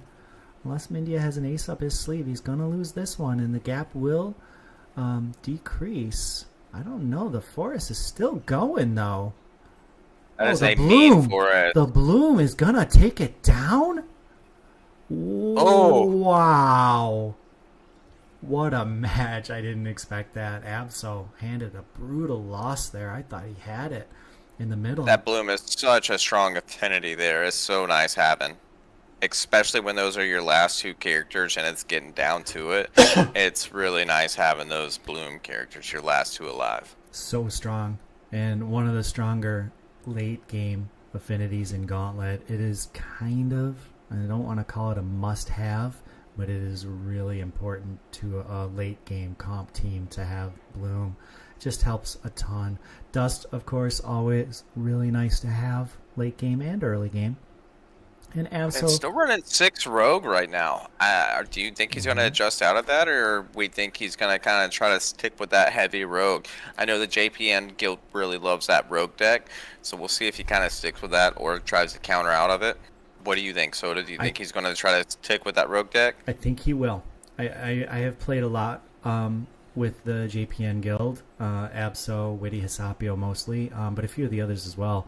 And they are really bullish on rogues, and I can't blame them. Their results speak for themselves. Whereas some of the other players, certainly I know from Europe, Mindia here, is a little more, I guess, free-flowing with the teams that he builds. And likes to take what the game gives him. And I'm really interested to see which way this goes, because you kind of have the more free flow, take what the game gives me from Mindia, whereas Absol has kind of this known really strong deck that he builds, and it is looking, can the forest do it again? Oh, again, my squeezes by. Gosh. That bloom is so nice late game. Okay, legendary augment round, and the timing of this is just perfect. Oh. Like, we see it over and over again. That legendary augment round comes up and it can swing a match, you know, and it's really interesting. So Absol is so close to getting knocked out. He's at 21 on round 28. I think he may squeak by with 1 health if he loses the next round to Mindy on 28. It's going to be close. We'll have to see. So he gets this round for free, right? He can make changes. He can make moves. Low on eco, though, so I'm not sure what's going to happen. But his augments look on point to me. His team looks on point. 3 air, 3 fire, 2 dust, 6 rogue, 2 revenant, 2 predator. That's scary. And yeah, those 2 augments, I agree. Arcane Counterblast is so nice. I mean... Yeah. And paired up, like, I don't want to give it away because I'm not sure if Mindia knows about it. And just in case his opponent doesn't, I don't want to give it away. But people on stream can see those 2 augments paired together, really formidable. Really, really formidable. Yep. So let's see what, if anything, Mindia has changed on the PvE round from his board. He probably won't give anything away to Absol here. And any switches will be coming in new and hot. So Absol close to getting knocked out if he loses. He may get, I'm not certain exactly what will happen, but we're seeing some last minute changes. We're sticking to our guns here. And on Mindia's side, I see he does have the Tianti, so he will have 4 seconds of invulnerability on both his Goliath and his Tianti. See if he positions those strategically to take initial burst of damage from the incredibly heavy Predator. So when you're going up against a Predator like that, their first burst, you want to try and get it on your granite units if you have this set up. That's what Mindia will be trying to do. It is devastating if you can land it just right, and I think he did. Yeah. Yep. And he has made the phosphorus, bud. Mindia, but it is right in the middle of the action. It could get taken out. It's looking like it is okay, and it does have time's respite, I think. Oh, no, maybe not. No, it's not getting the big bubble. And it is Mindia's to lose here. Is the phosphorus going to go down? Oh my gosh, Absol's got to kill that phosphorus like right now. It won't go. It's on a sliver. It finally went down. Is it too late? Does Mindia have this? The ramp fight is going to cast, but it is. I think it's just going to be too little. Not going to be enough. Oh, it's so close. Ramp fight's got to keep just chunk. No, not enough. And Absol's still alive with quite a bit of health, so it wasn't even that close. Yep. He still has 4 health left, so one more round, but he's going to have to go right away. Not a lot of time. He's going to do what he can. Trying. Can he get lucky? I know. We're going to see the full roll down here.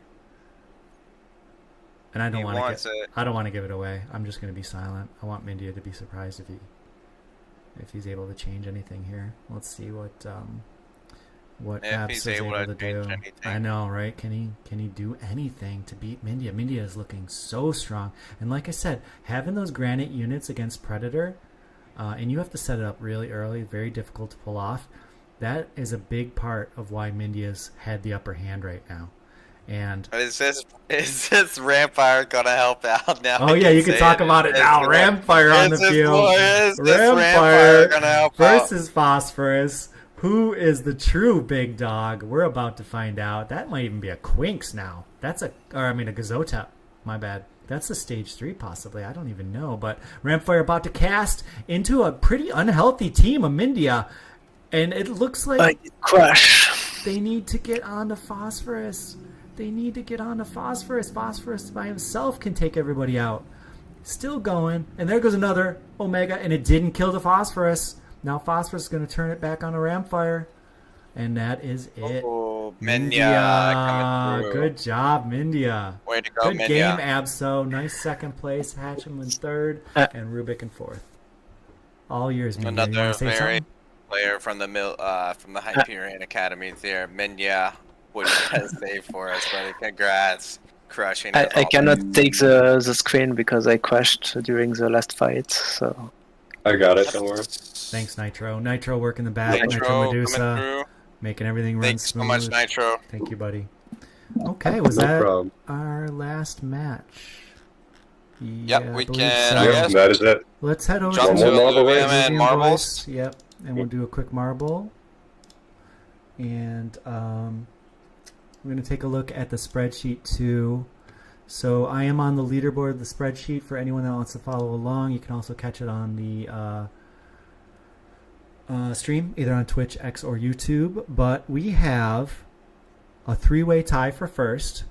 Illumination, that's Paz, Patat from Hype, and Maestro Imperium all ran the gamut and took 2 first places. Really impressive, you three. Well played. Nice. Yeah. And then also we have a tie for, I think that would be then 4th, 5th, and 6th. So 4th place tie between Gabba, G, Hamster Hype, and Slicks Hype coming over from TFT, one of our newer members. Just a really strong TFT player. Gabba from the Atlas Guild, also another very strong player. And of course, we've been talking about Hamster all night. He did it as well, all with a 1st and 2nd place finish. Well played, guys. And then we have Brian the Brave alone in 7th.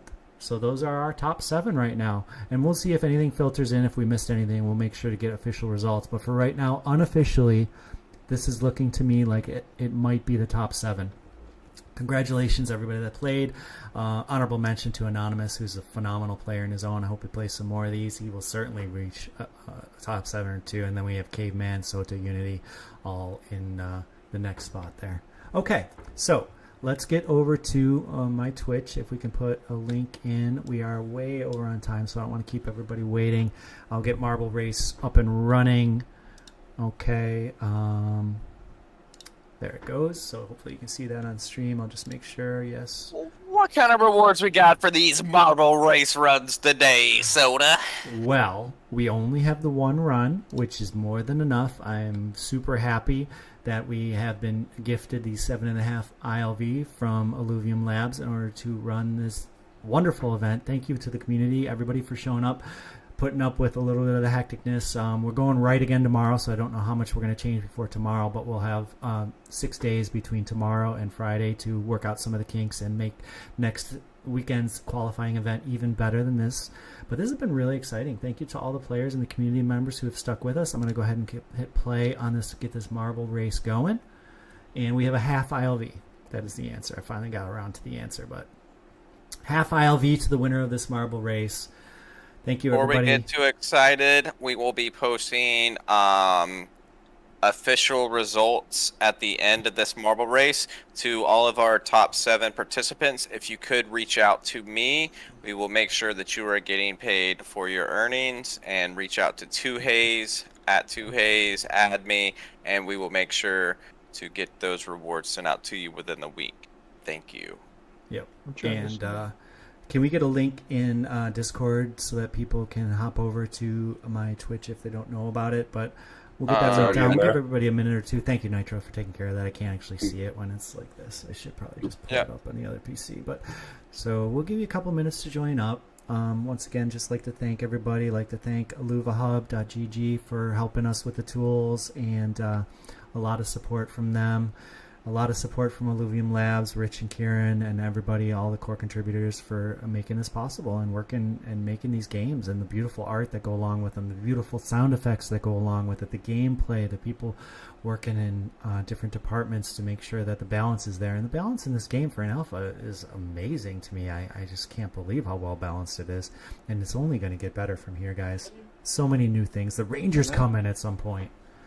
You know? And just the ecosystem of the whole game, that's what makes it great. From the team, from the actual team, to the participants, to our outside guys like Linky from a Movie Hub, a Movie Data, and all these guys that are helping out, even from outside of the team, that's making this game great. Thank you so much, Rich, Illuvium, and there's, I mean, we could go on and on with these names, but the ecosystem is where it comes down to, and when everyone puts in their part and how they can help, that's what makes everything great. I know we had some rough patches today for the tournament. Thank you so much for everyone really just kind of jumping in there, playing, having fun. That's what makes Illuvium great. In the upcoming weeks, I think we got some good updates coming that's going to make some of these matchmaking a lot easier. So we're really excited for the future. We're in early alpha. We're continuing to grow. This was a great event. I'm really happy way everything turned out. We got some fun marble races, or one marble race coming. Make sure you're clicking that ! Play. We still got some people filing in. We do. Yeah. But yeah, Soto, yeah, Nitro, it's been a great event. I'm really happy the way everything turned out, and thank you, Illuvium community as a whole. So. Yeah, same here. Just thank everybody. I'm going to plug myself a little bit here because I'm on the cusp, everybody. If you haven't followed me yet on Twitch, I'm at 473, and I need to get to 500. So only 27 more souls out there need to really give me the follow, and that will help me out tremendously because then I can get my soda link from Illuvium. We can get that started and continue with this dream run that we're on with Illuvium. It's just been...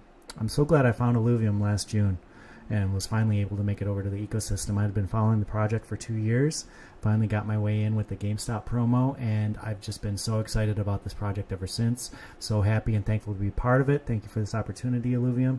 And we are going to be 1 minute away from starting the marble race. So everybody, we have 34 players. This is for a half an ILV. I see a lot of good names in here. I wish everybody luck. We're going to get started real soon, but if you haven't yet, please go ahead and hit follow on Twitch, hit the bell for notifications, and after this, we're going to close it down. I'm going to do the postmortem with everybody. We're going to talk about how it went, what we can do better next time, and immediately after that, I'm going to be looking for Gauntlet games, so if anybody wants to play, please join me in the Illuvium server, and I would love to play some Gauntlet with you. I'm watching you guys play. I got a lot of really good ideas I want to try out now. How about you, Hayes? You going to be able to play it all tonight? Gosh, yes, I'm playing. I'm drinking coffee right now. What do you mean? I'm not going to bed after this. I'm so amped up on this tournament. Now we got some fun prizes going out. Yeah, I'm going to play some Gauntlet after this. I had to watch these guys play the whole time. Yeah, I'm definitely about to jump in the lobby and crush some noobs.